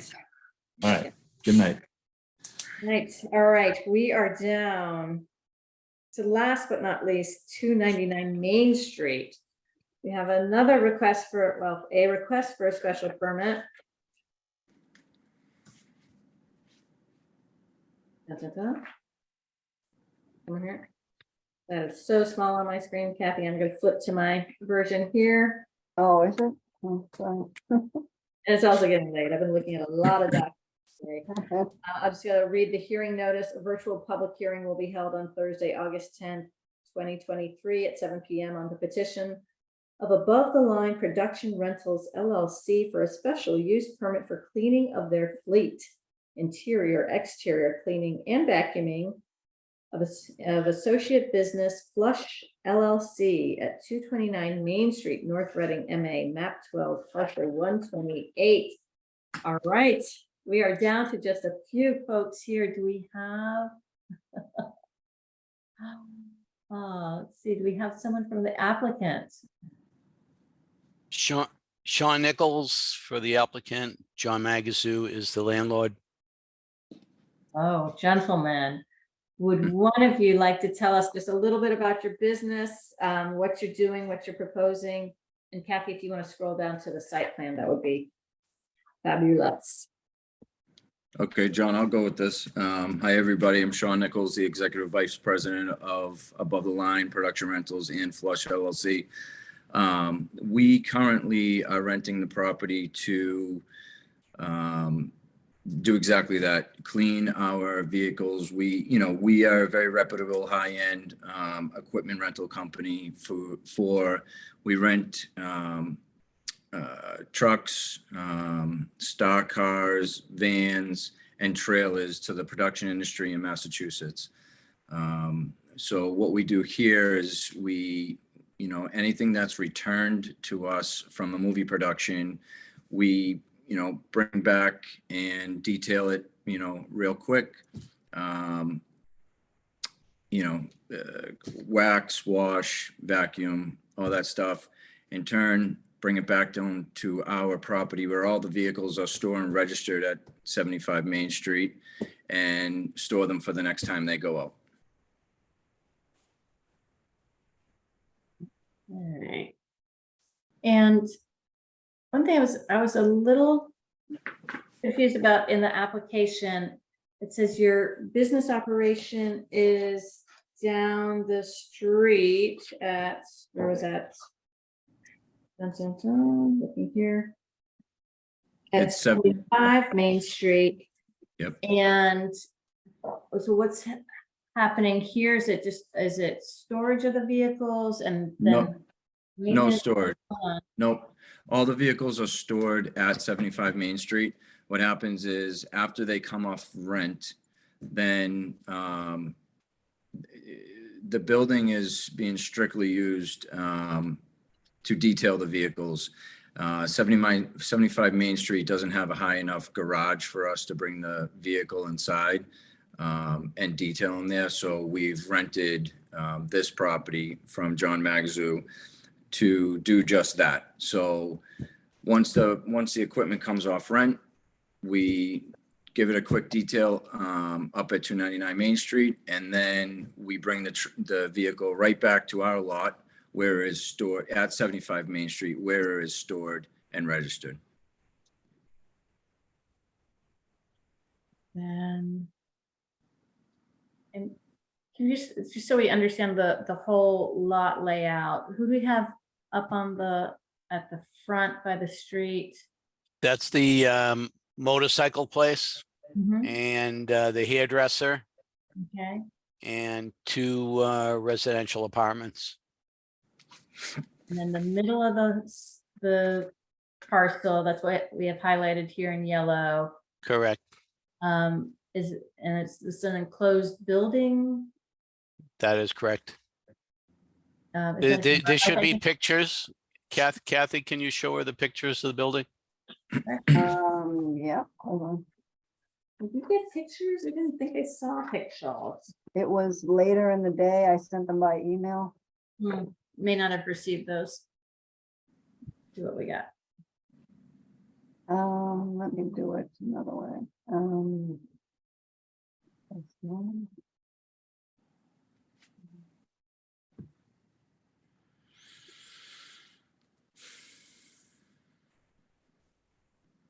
It's delicious. Nothing like cold coffee.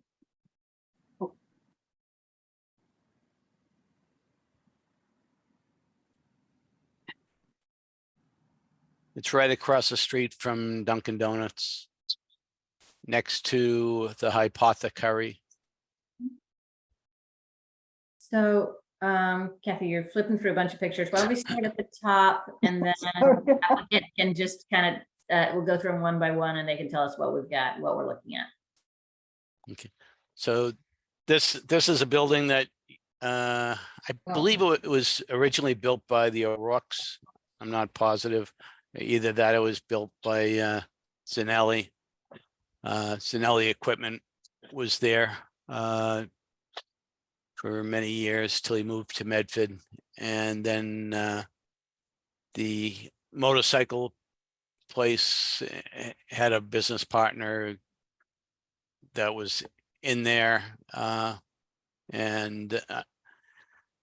he was a tenant of Zanelli. Took me 2 years to get him out.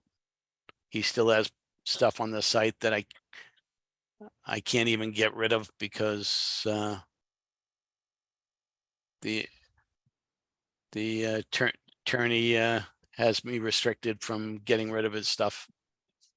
So is this the building where you would be detailing the vehicles? Yes, there'll be pictures of the inside there. Okay. Kathy, can you go to the inside? Whoa, where are we going? There should be inside pictures. There we go. All right. So is all the work done inside of the building Yeah. or Kathy, can you detailing? go a couple? There we go. There's a desk and cleaning supplies. They also do lettering of their trucks in there.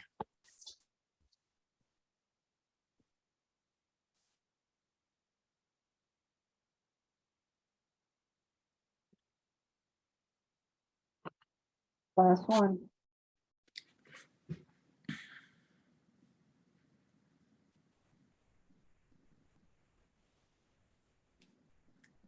And this is Highway Business District.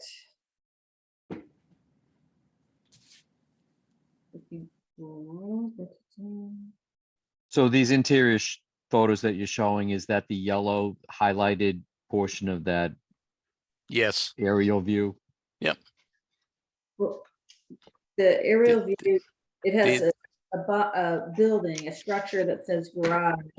And then the fence there. around it. So my question is all the work happening inside the garage or? Correct. Is there, and so there's no use of the outside yellow highlighted area? Just for transient parking. Okay. And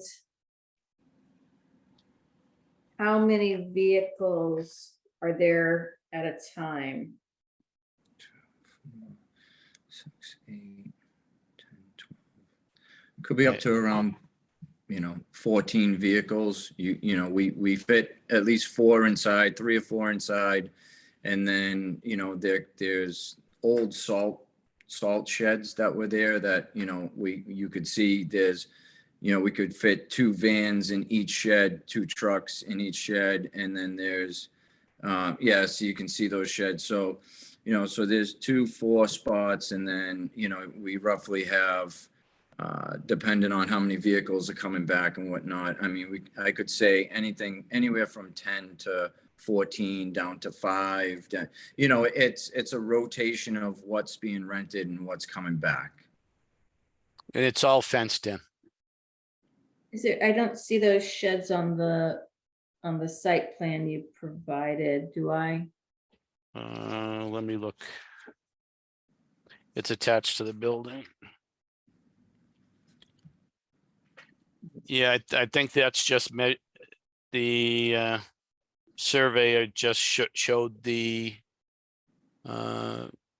building itself. He didn't label the sheds. Those sheds have been there for probably 15 to 20 years. Okay, looks like they're just, so they're on the back side of the main building.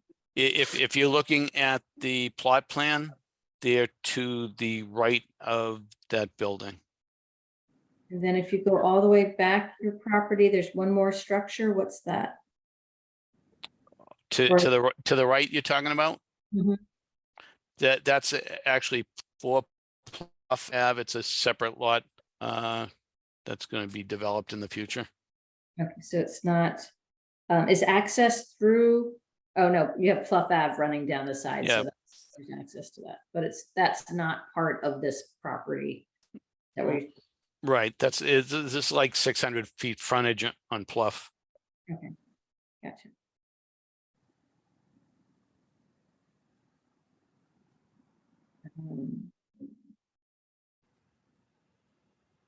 Is there a car wash here? No, there is not.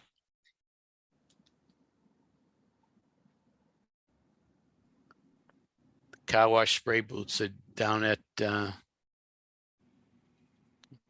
Starlight, whatever they call it now. Okay, so It'll still be Starlight to me. me too.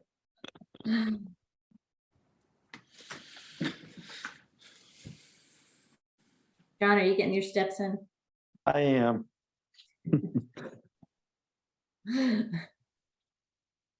All right. So basically on that plot plan where they show the shaded enclosed structure, which was one of the photos, that rear to the, if you're going to look at it, left, the east of that, northeast of that, actually, where that little box that says, I think it says shed, maybe SHED, it's a little box. That's that enclosed area that is No. in this current, No, there's okay. That is literally one of those small 6x8 sheds. Yep. And yeah, has nothing to do with this site. The tenant space is occupied by, isn't yours. Above the Right. line. Okay.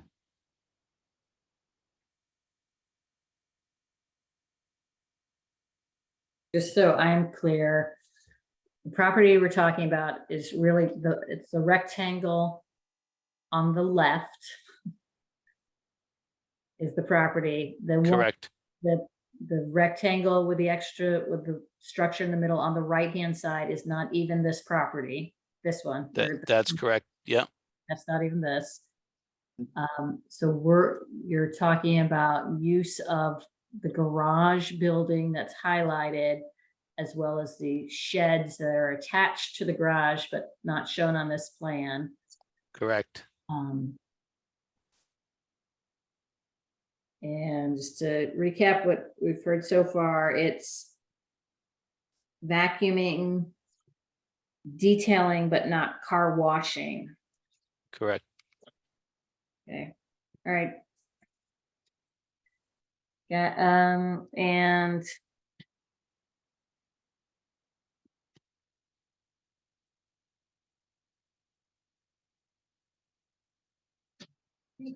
John, you have some thoughts on this? I'm just trying to follow it all more than anything. There's a lot of things going on.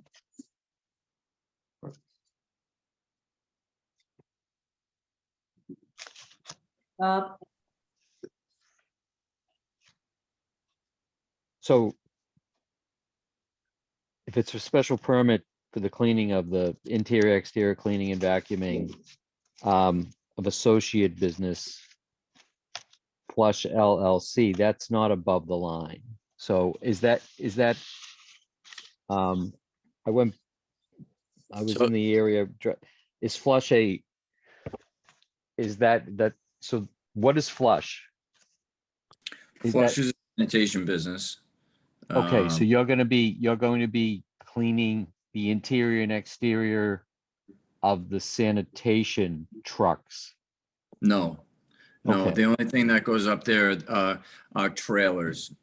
No trucks, nothing. It's just a trailer, as you can see in the picture, that's on wheels, registered, that go to movie sets, and they come back, and the only thing we do there is clean them out, and nothing, just like, just detail the inside of them. Nothing Okay. other than that.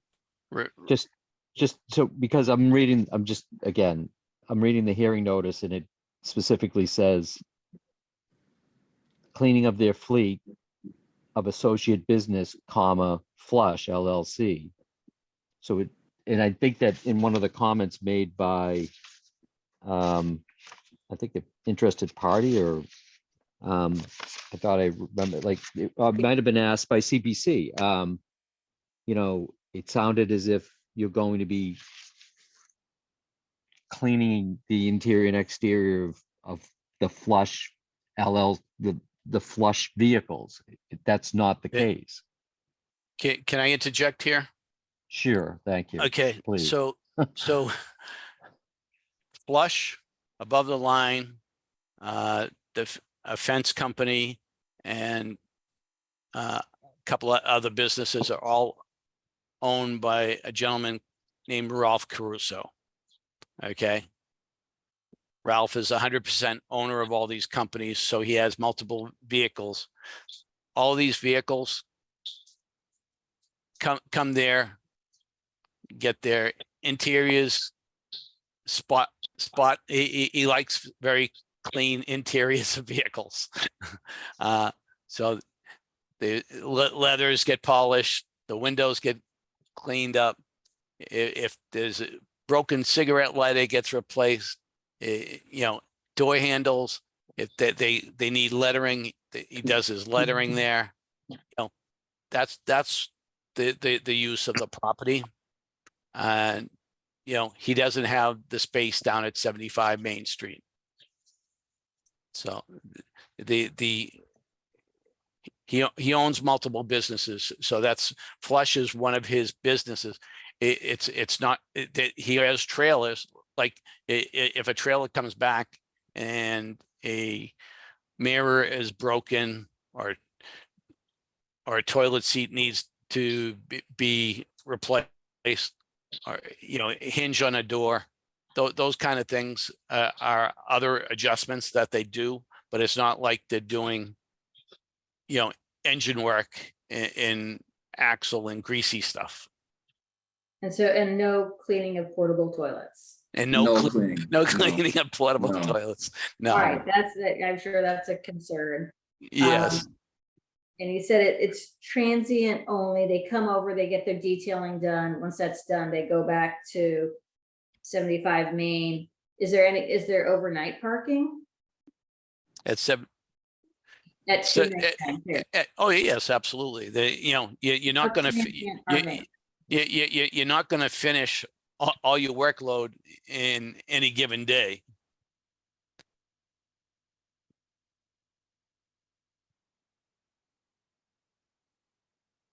Did you ask a question? Did I miss something?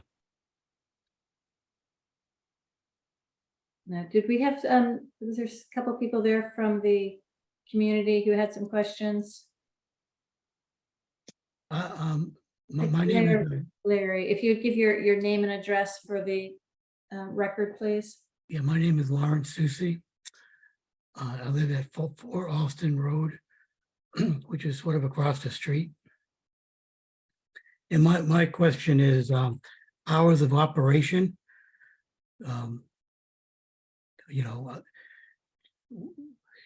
can you Sure. Sean, you can answer that. specify times like you know, I don't think I'd want to be hearing you know, vacuum cleaners or stuff at 5 o'clock in the morning type of thing, you know? No, sir. Our hours of operation are from 7 a.m. to 5 p.m. Is it 5 days or 7, 6 or 7? 5, Monday through Friday. You're not using any kind of chemicals, like you're not putting anything in the air or nothing. It's just cleaning interiors and. Correct. Yep, we are not using any type of chemicals being put in the air, just cleaning materials for the interiors of the vehicle. Would the operation that that the gentleman mentioned be put into the permit? Like 7 to 5 is good, you know? Absolutely.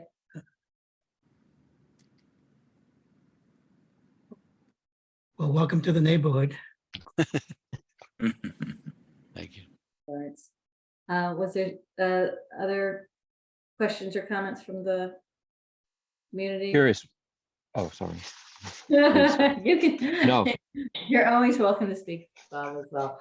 I saw. Looks like we may have one more person. Ray Jackson, are they here? He's for 92 Concord Street. Concord. We still have that. I thought that was We continued. already did that. Okay. Does Mr. Jackson know that 92 Concord was continued? I think he showed up later in the meeting. Yeah. I'm sorry, I do know that now, but I'm just listening in. Okay, that's fine. You're welcome to stay. I didn't want to keep anyone. No, I just like to see John Magazoo's face, that's all. Hi, Ray. How you doing? John, how are you? Make sure you get a screenshot so you can just have that with you at all times.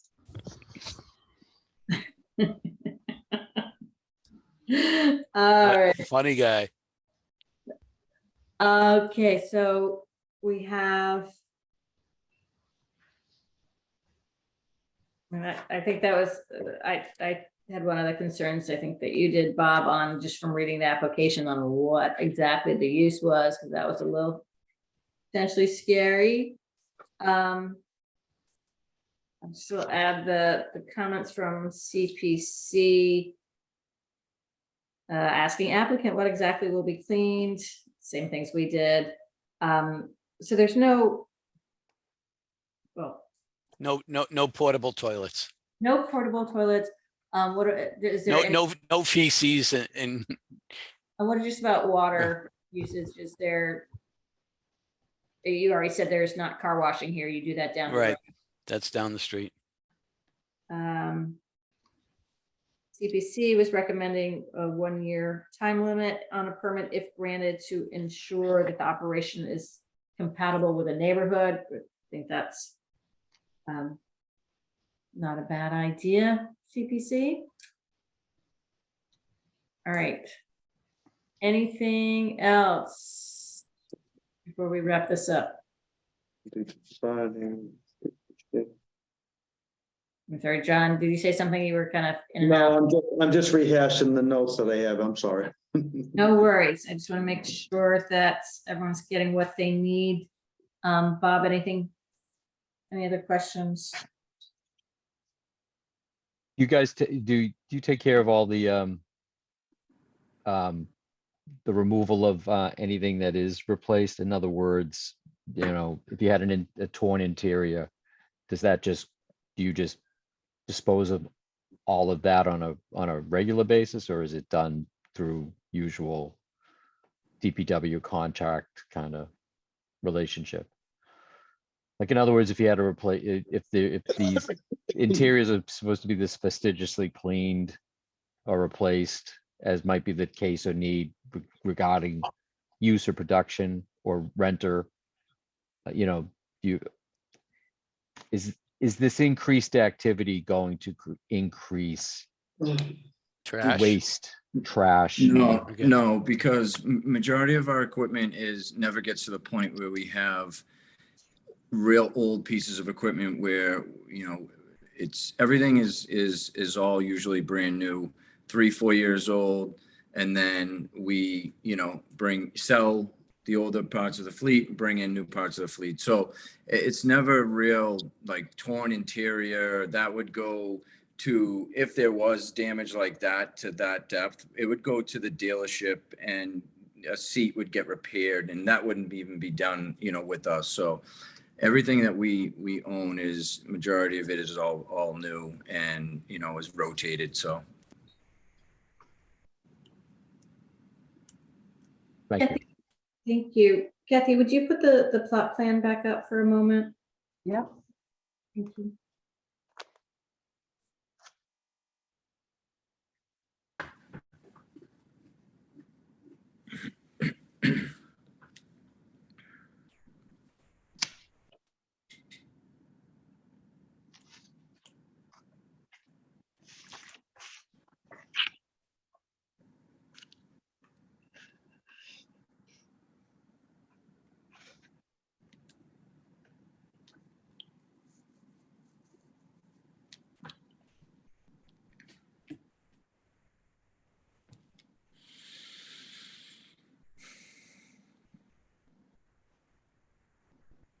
You find it? Oh, I'm Oh, that's sorry. Sorry, I have it up and I didn't put it on share. I'm sorry. I was wondering. We've been very polite and quiet. One thing that I just want to kind of work through with both the board and the applicant while we still can here is how many vehicles might be appropriate to be on site. And I want just to go back over that. And about how many would you have? And what I'm getting at is how many would be stored outside. So what the room for about how many vehicles can be stored outside, proximity is, you know, 2, 4. I think you said 10. 7, 8. I think that's right. That's seeming like okay. Just I'm sorry. Go ahead. There's probably 10 vehicles that could be stored in the lot, and then 3 or 4, depending on what they are, that could go right into the garage itself and be detailed at one point. So, And plus, as you can, plus in front of the bay and the front door. So I'm not looking to have it like totally covered with vehicles. So, and this is something that we often spend a lot of time talking to users about what's an appropriate number of vehicles at a time. And if it sounds like you have 3 or 4 inside, and then if there were like, you know, another for some number outside kind of waiting to go next. What we don't want is this just to be the accessory parking lot for your business down the street. But if this is actually where they're going for detailing, and to have, you know, a reasonable number that are being actively actively worked on, and then kind of the next ones to come in. As you said, this is supposed to be transient, not the long-term parking facility. Correct. And the salt bays that aren't shown on the plan, it looked like you could probably get 4 vehicles in there, more or less. Yeah, you can get two vehicles in each bay. So 4 vehicles going there. And you right in the back line, you can probably get 6 vehicles and, a couple more in front of those vehicles. So in the pictures, you can see that those pictures were taken the other day. It kind of gives you a very accurate idea of what is going on there and how many vehicles are in the yard, like right now. And one thing that we're at a little bit of a disadvantage is you didn't show on your plot plan parking spaces, and we don't have your setbacks for parking. So I know you could get your vehicles inside, shouldn't be an issue. The 4 you park in your salt bay shouldn't be an issue. Going beyond that is where we have to look at your, The fenced in area isn't public access. what fenced in area. I don't see any fences.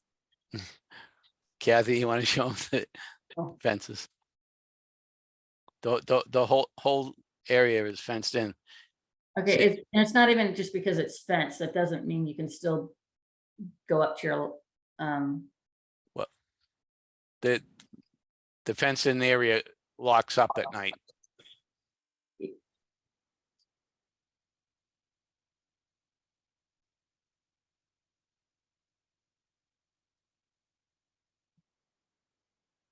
right, if you've been to any of our recent meetings, you know that we don't allow just storage of vehicles, because that's not a permitted use here. Mm-hmm. I understand that.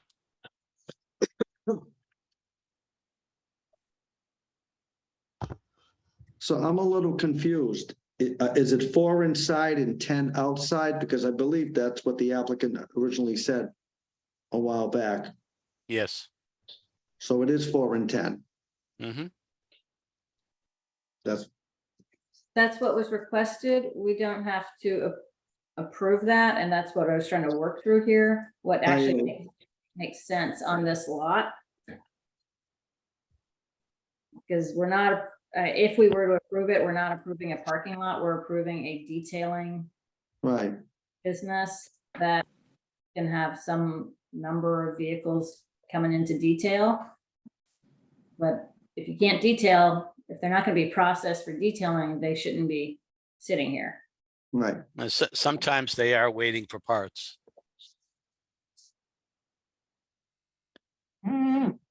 But this is detailing. It's not, we just already established it's not supposed to be automotive repair. Yeah. Agreed. You gotta take it someplace else for that. We're just kind of steamrolling here. I would, Parts aren't always automotive repair, and they're, when you're asking for Yeah. detailing, I know. and we're Okay. trying to work with you here. Okay. And I can see the vehicles inside. I can see the vehicles in the, sounds like you can process 4. You can have like 4 on standby. What's the average time that you take to get through a car? Or a vehicle, I should say. We typically get, we could do those depending on, depending on the amount of detailing we're doing. If it's just inside, if it's inside, outside, if it's buffing the chrome wheels, it's, so it definitely varies. So, one, a small van could take maybe half a day, 3/4 of a day. A big truck that has, the real shiny wheels that we're buffing back out and all that stuff, could take a day and a half. So it varies by the size of the vehicle. Thank you. so within the photos, if you go in series, there's the first one is the garage door, the next one is the garage door, then shows the closed fence. The third one is the fenced in area with the fence open. And in that fenced in area, just from the gray, black and white, I'm looking at it as a black and white photo. There looks to be a long truck, a smaller trailer unit off to the front. Thank you. Behind that long truck looks like a plow blade. Behind that plow blade looks almost like an RV. And to Madam Chair's point, are these being worked on, or are those vehicles? I'll grant you the plow blade is appropriate probably to be left in the yard fenced in for long term. And perhaps that either smaller trailer unit, but the larger white truck that you can see in the photo, as well as that, what looks like clearly to me an RV because it's got all the makings of that. I mean, is that a long-term, it's tucked back in the corner? Has that been there for a term? Because that's not the point. That's not what, that looks to be a longer term placement of a vehicle as opposed to something in queue waiting for cleaning, Bob? detailing, have you. Thank you. Bob, the camper and those plow blades are, and some of the debris is from the tenant that Okay, was what was you there mentioned earlier, right? previously, and if I could give them away or get them off the property in any way, I would. It took, and again, I didn't get this tenant. He was a legacy from the previous owner, and I regret ever meeting him or knowing him or having him as a tenant. But Noted. again, it's there. So for your purposes, that yard is just literally to locate cars that are truck, excuse me, that are in queue, that haven't gone into a bay yet. For above the lines purposes, yes. Okay. And Flush doesn't use it, or just Same thing for Flush, same thing. Okay, anything that's under Yep. the owners, but they're not long-term, they're just stationed there awaiting their treatment or. Correct. Okay, thank you.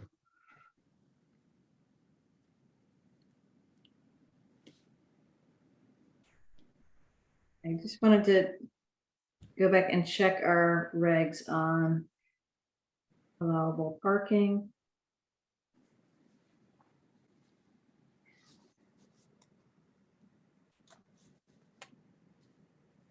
Is there a dumpster on site? No, we don't have a dumpster on site. All their stuff goes back to 75 Main Street. Right. Okay. All that garbage there, again, is part of the previous tenant. Okay.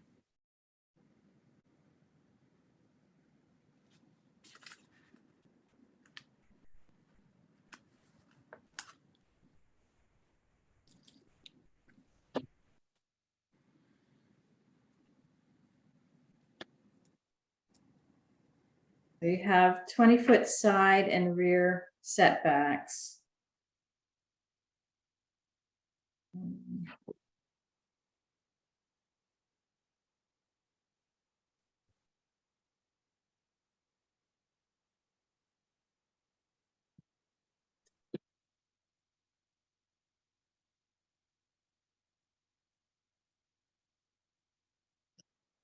I'm actually the abutter on the side, and I'm going to be the abutter in the rear.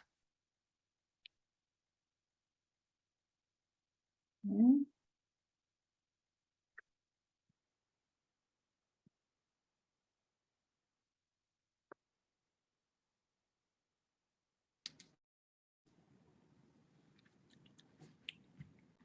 Okay. So, all right, guys. I'm sorry, Kathy, what?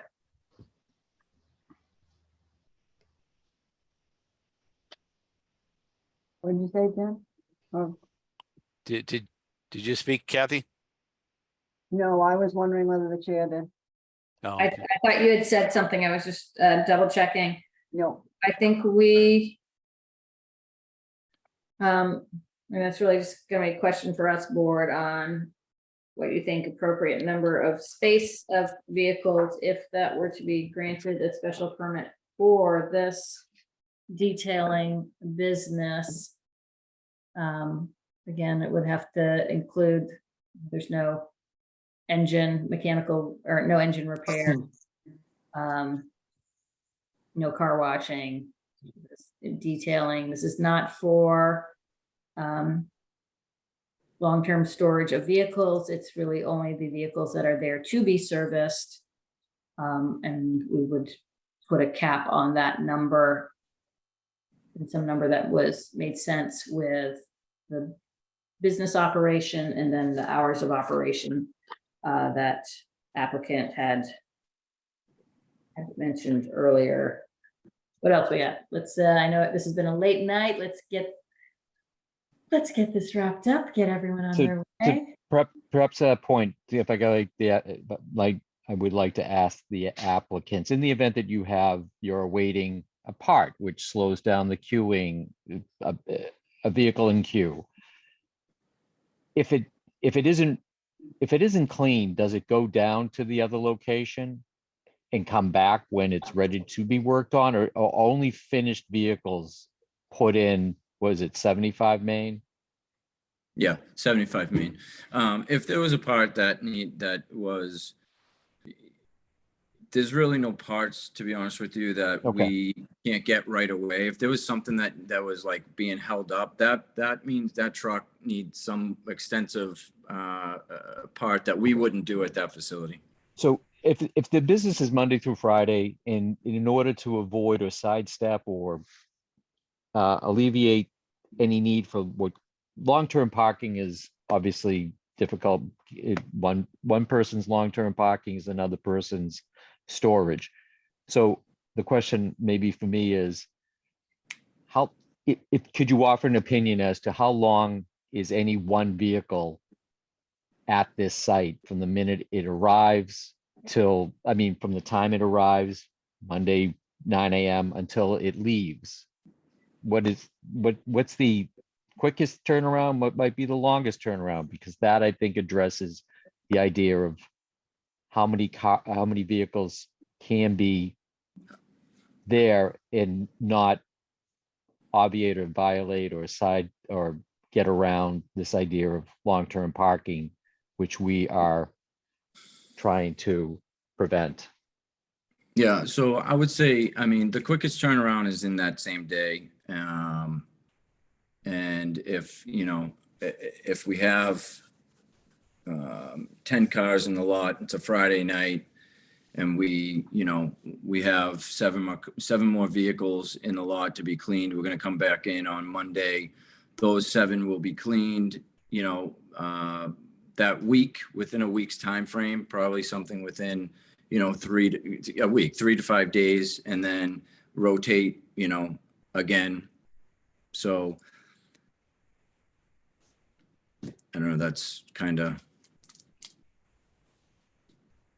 what I'm thinking,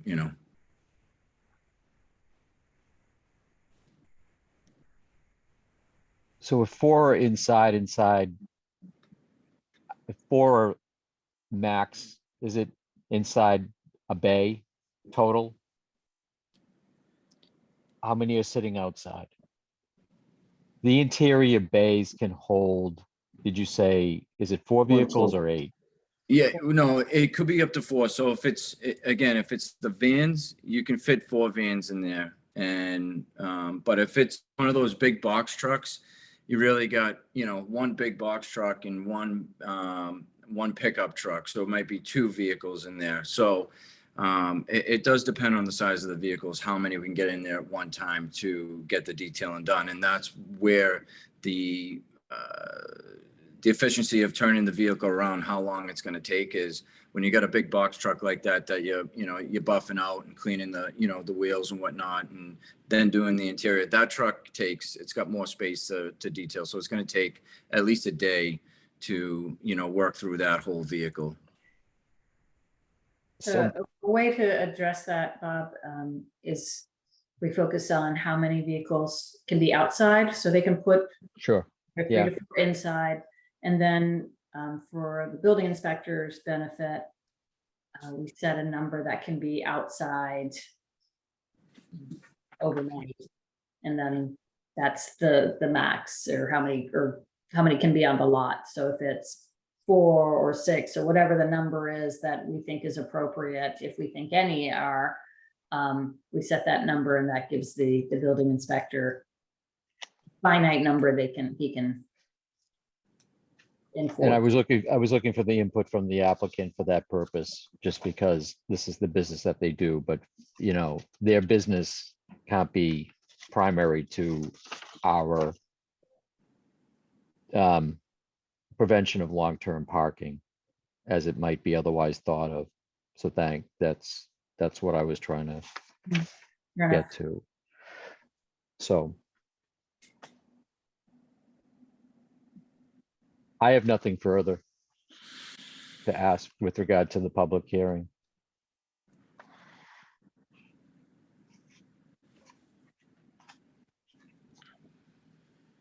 John? No, I'm concerned about the parking of the vehicles. I tend to believe there's going to be a lot of vehicles out there. That's on the basis of what I've heard. And that's a concern. Yeah, and I know that is an issue. I think ways that we can, if we are to grant something here, ways to help control that will be to set a fixed number, and also set a limit on this special permit.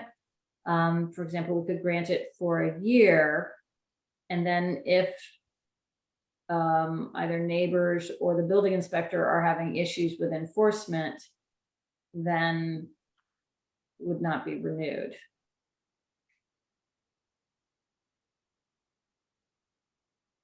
I think that's all we can do.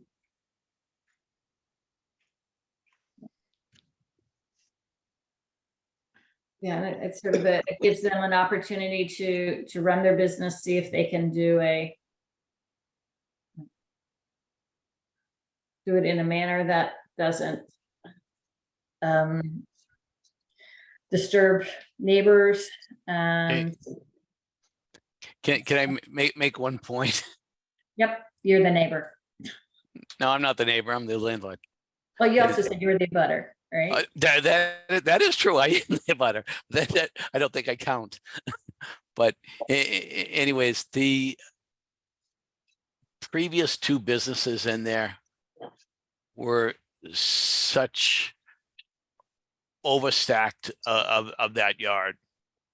The the previous owner and the subsequent tenant that he had in there that I took over.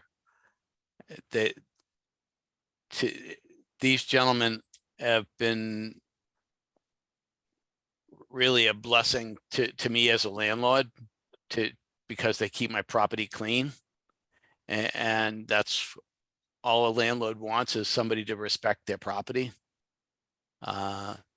That said, I'm sure all the neighbors must agree, and Larry's on the line with us here. You must admit the place has never been cleaner.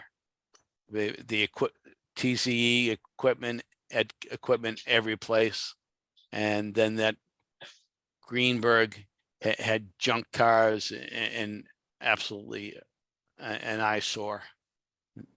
It took me forever to evict. So And that's it. no, thank you, John. And I appreciate that, because one, we appreciate you trying to clean up properties in town. And two, we acknowledge and understand that when he gets a problem tenant in there, it's really hard to get them out. We've had that issue, you know, on a number of sites in town. And so you'll understand why we are trying to be as careful as we are, because once you approve something and you have a permit to do it, you know, there you are. So we want to make sure that what we're approving is going to be not have a negative impact, and that we're trying to move towards better use of downtown area. So yeah, it's not just a storage yard, because that's not retail at all. Yep. So thank you for that. I think we're good here, board, to move forward. And let's just we'll do a little consensus here. Are you comfortable with a limited special permit for a year for some number of vehicles for detailing? Yes. Okay. Yes.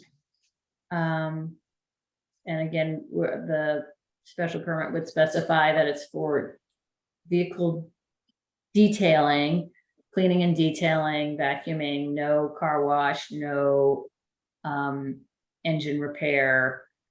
And then I think it's no on-site. It's not for long-term vehicle storage, and only vehicles on site that are there for purpose of getting detailed. And then hours of operation, 7 a.m. to 9. 7 to 5. Monday through Friday.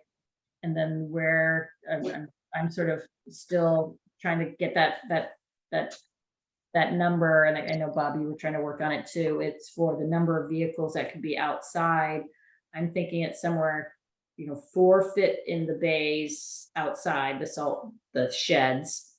So that's reasonable. And then, maybe 6 is a number. I mean, what we don't want to see, or I don't want to see, is vehicles lined up all against the fences, that as a parking lot.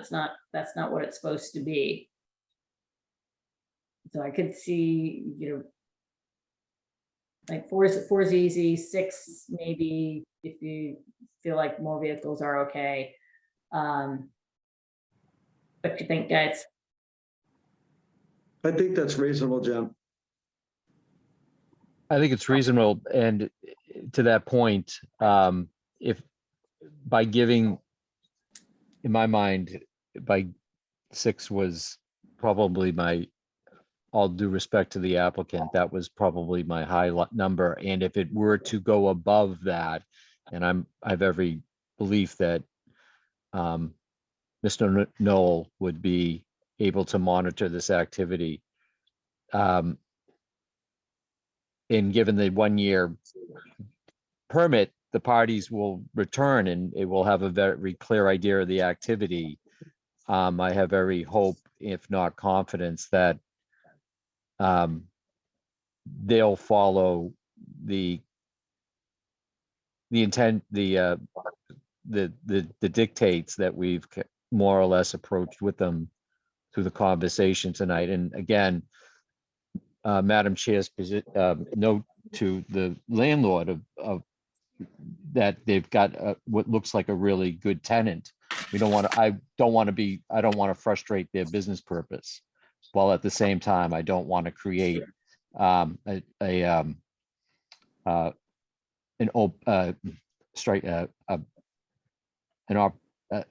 way in which other parties will come back and say, well, this is going on there, so why can't I do the same here? And I don't think that's really what's intended here by them. Well said. All right. So I would be in favor of, again, outside parked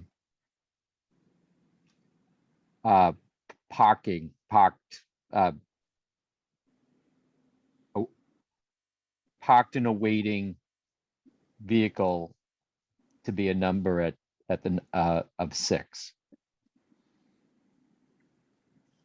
I can live with that. All right, so let's do that. Let's give you a Did you define that outside of the shed? that's including what's in the salt shed. So it's really 4. Yeah. So that there's 4 in the shed that only leaves two for the whole parking lot. Well, we're at a little bit of a disadvantage because the plot plan you gave us doesn't show the salt shed, doesn't show line Yeah, parking spaces. We're kind of, Yeah. I'm visualizing how much the shed uses. And I'm guessing that because that shed was always there, maybe that footprint of the building is including the shed as part. it's pretty narrow. But maybe, I don't know. And that I just don't have the benefit of that. I don't know either, and it's my property, so I'm. But what I was thinking is that gives you 4 inside that you're actively working on, and then 150% outside still to process. So as those 4 leave, you get another 4 to come in and 2 back up, and then you can, bring another 4 in. So you always have, you've got, so what, 250% of the vehicles that you can be working on at one time. That seem like realistically in terms of what's actually being worked on, if they're being all worked on inside. I guess that we'll have to add that to the decision. And let me just clarify it. Are all the vehicles, when they're being serviced inside the building? Correct. All right. Yes. So that, I think that seems reasonable to me. Sean, you can tell me if that's not enough vehicles for you to work on. You got 6 in queue and 4 that you're actively working on. Well, like I said, the problem is it's not, it really can't, it could be up to 4 depending on the size of the vehicle. But if I have one box truck in there, that box truck that you've seen the picture of, that's basically one vehicle that goes in that garage at that time. And I can't put, any more vehicles in there with that one. So if it was 4 vans, I could do that, But if you have a huge box truck in there that you're working on, and it only allows you to fit 1 or 2 trucks in there at the same time, you can only work on 1 or 2. So the fact that you have limited space inside to work on it is more of your limitation than your outside parking queue. Right? I don't understand the question. I mean, when I have a bunch of trucks coming back to get cleaned, and we have 6 to 10 vehicles outside, and we have a big production line, and we pull a truck in, we wash it, we detail it, it goes back down. Another one comes in, it goes back down. Another one, you know what I mean? So I don't know. I mean, for us, honestly, for us to only be able to store 2 cars in a lot to detail for a detailing business is not efficient for us. I mean, it's, We're talking about, it's really 10, well, 6 outside and whatever you have inside. It's really, what we're trying to do is make sure that there's not a bunch of trucks being parked there that aren't being actively ready to be serviced or in queue to be serviced. But this is not your auxiliary parking lot. No, I completely understand that. So again, just for clarification, so you've got average size, you've got bays that can hold as many as 4 interior, and in some cases, as you just described, maybe 1. Right. But and just so let's say you've got 4 in the bays and it's 5 p.m. So you've got 4 inside, and Madam Chair, are we saying the 6 that are, so how many would they be able to have in the yard to keep overnight and start first thing in the morning? Is that limited to just 2 regardless of their size, or I was counting I don't- six outside. and right, whatever we okay, have so inside. so on site, correct me if I'm wrong, please do. It's late. It's basically it's a 10 number. Now, how that 10 manifests itself is is the applicant's control. So in other words, if you've got a large box truck that's occupying your entire interior space, then you've got to find a way to make sure that you've only got 6 vehicles outside. In other words, just because you could have had 4 vans in the interior bay, and it's 5 p.m. and we're closed for the night, you've got 6 in the yard, you've got 10 on site. But if you've got a large box truck inside, then you're really only going to have 7 on site. That's kind of the limit. It's 6 vehicles, and how that is managed, I think I can honestly say that given all the matters we've dealt through in the past with regard to vehicle use and attempted storage, or what, this area is, I'm impressed by the board's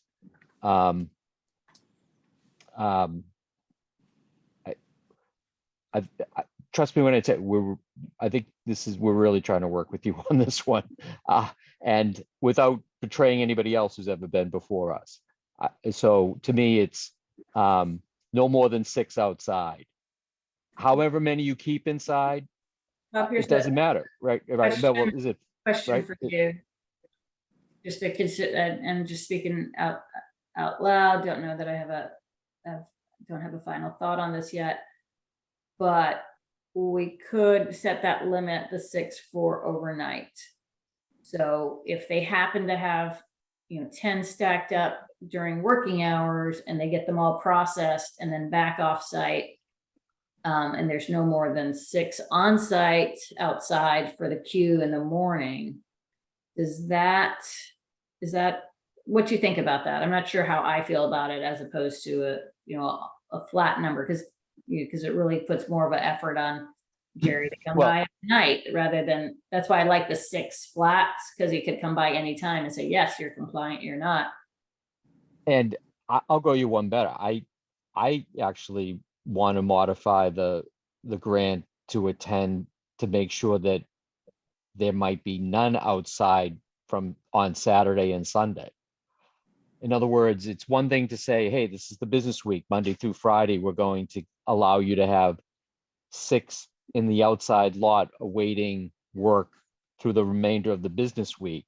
But come Saturday morning, when there's no activity, maybe the board just feels it's no different, but is there part of you, I kind of would like to see a lesser amount, but I don't want to again frustrate the purpose of the business, because the district is zoned for these matters. But at the same time, I don't want to be opening up a door where cars are just being stored, vehicles are just being, and I don't think that's your purpose. So please, but if it looks, not everybody understands the nature of this discussion. Nobody, other than the people on it, may ever be a party to it. So It's a fair point, Bob. I think given that there's no work going on, and if we have a strict limit on number, having some there, as long as they're kind of the ones queued up that are waiting for these non-parts to come in or queued up for Monday. I could deal with it, but I hear your point. I mean, we're not supposed to have long-term parking, and it's up to anyone's decision on whether or not overnight or over weekend parking is permitted. I think if you just even, but I think it's time that we do make a decision and wrap this up in courtesy to them and us, because it's it's been a long night. We need to. To that point, I would like to move that the a special permit be I'd like to move to close the public hearing and move to motion. Second, Second. all in favor? Aye. Bob Breen, aye. Aye. Aye. Got it. All right. Bob, do you want to? As best I can. Thank you. We'll work together. It's gonna be a team effort. I'd like to make a motion with regard to the request for petition by above the line production rentals LLC for a special permit for use of cleaning their fleet of vehicles and those of associate business flush at 299 Main Street, North Reading, map 12, parcel 128, that the permit be granted for a term of 1 year, attended to this with the condition that the amount of vehicles that will be allowed to be placed exterior on site will not exceed 6. And that business activities for purposes of the vehicle,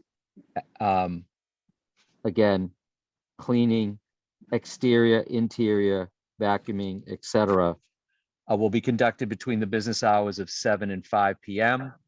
That there will be no Monday through Friday. Monday through Friday, 7 a.m. till 5 p.m. And that the cleaning won't involve the washing of the vehicles. All right, I think that sounds, just looking at my notes here. Sounds like.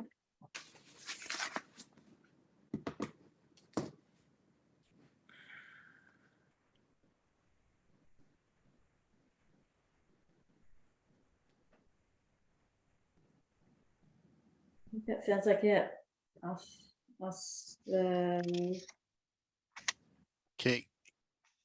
Can I just interject one more thing? Yes, please. One thing we never considered is that you do have employees that are working there. No. Good point. So, if you have 2 or 3 or 4 cars during the day, it might look like they're generally parked in front of the building, but sometimes they park in the cage. But Where's your employee parking shown on the plan? well, generally they're on the street side on Pluff. Mhm. If they're on Pluff on the street side, how do you get access? What's the access to the garage? Where's the door open? To the Pluff Street. And there's enough room for them to park along Pluff, and then you can still pull your vehicles into the garage. And then the ones waiting queue are in the back in the salt shed or in the parking area. Yeah, but sometimes I have seen the employees park in the shed area, so. But the employees are on site. They don't park at 299 and then go down to 75. They're not. I mean, they're not just dropping their car there and going to Stoneham or Wilmington or something. That I can't answer. No, that's fair. That's a tough. You're fair enough. They can't. So why don't we require that they mark where the employee parking is? Then there's not a question for the building inspector when he comes around to check on this. Because you can have, that's a good point, John. I mean, yeah. What is it? So like 4 how many employees are on site, Sean? Yeah, 4. So you have your 4 employee cars someplace that you're going to identify for us. I guess you have to identify them now. Where you want those? It's going to be on the Pluff Ave side. Are they nose into Bluff Ave? Is that where you'd have your employee parking? I mean, I would just say, since, there can only be 6 trucks outside, they can just park in the gate. They don't even need to park on Pluff Ave. Where's the gate? Oh, They can park in the fenced area. okay, is that your fence area? Okay, So it's less offensive to drivers by. I don't know. mhm. We're, Also, the one thing you've got, it's not that visible from the main road. The is in Pluff is the quiet, it's akin to almost like a little paper road, a paved paper road. So it's a very quiet area, but and to your, on one side, you've got Except for Dunkin' the Donuts. right, but that's all, but let's face it, Dunkin' Donuts, the only people that can see your property, the people that are driving through there anyway, and what are they there for? 12 seconds. So fair enough, but at the same time, it's just the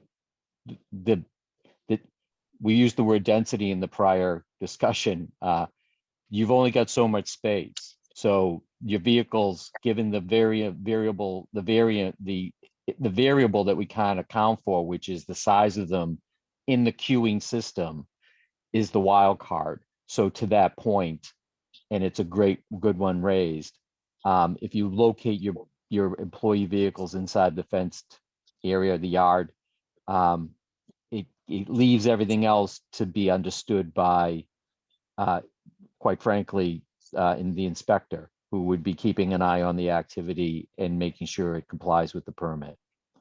So, and thank you for raising it, because there's just going to be trucks and cars or vehicles parked and are in and around a business.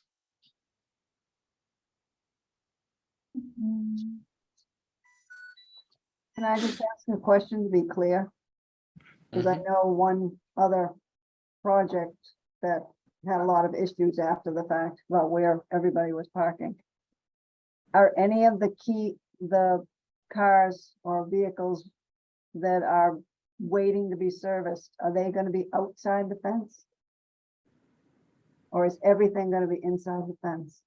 No, we'll keep everything inside the fence. Oh, so all the vehicles and the employee parking is all inside the fence? Yeah, yes. Okay, all right. perfect.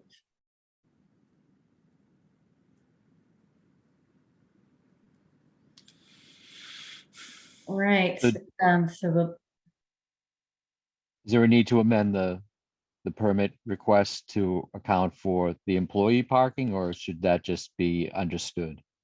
that we'll add, I think that we'll need to add it to our decision that, All parking will be inside all exterior parking will be inside the fenced yard yes, in total. in total we've got up to 6 vehicles in for service, up to 4 employee vehicles. You got your 10. Right, but let's be clear, the overnight limit is 6 It's 6. 6 outside vehicles. behind the fence and whatever you put inside. All right, I think that's it. And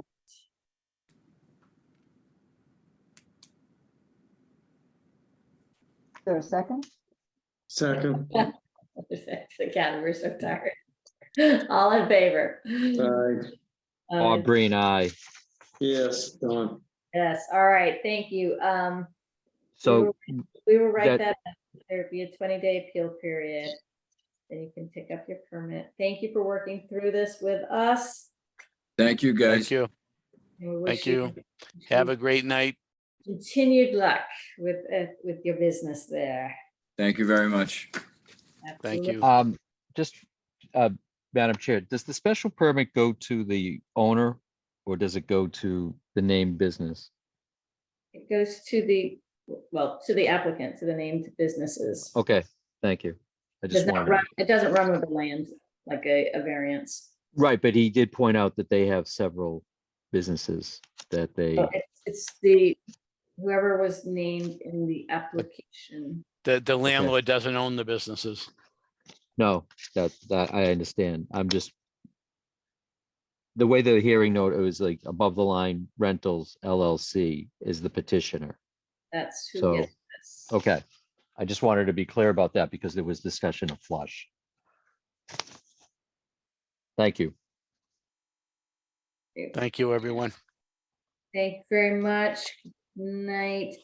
Kathy, we had 2 sets of minutes, which I had a couple of comments. I will just FedEx, or not FedEx, I will hand those to you tomorrow. It may be after noon. I think you guys shut at noon. But then you will have them. Okay, So they're, that's that.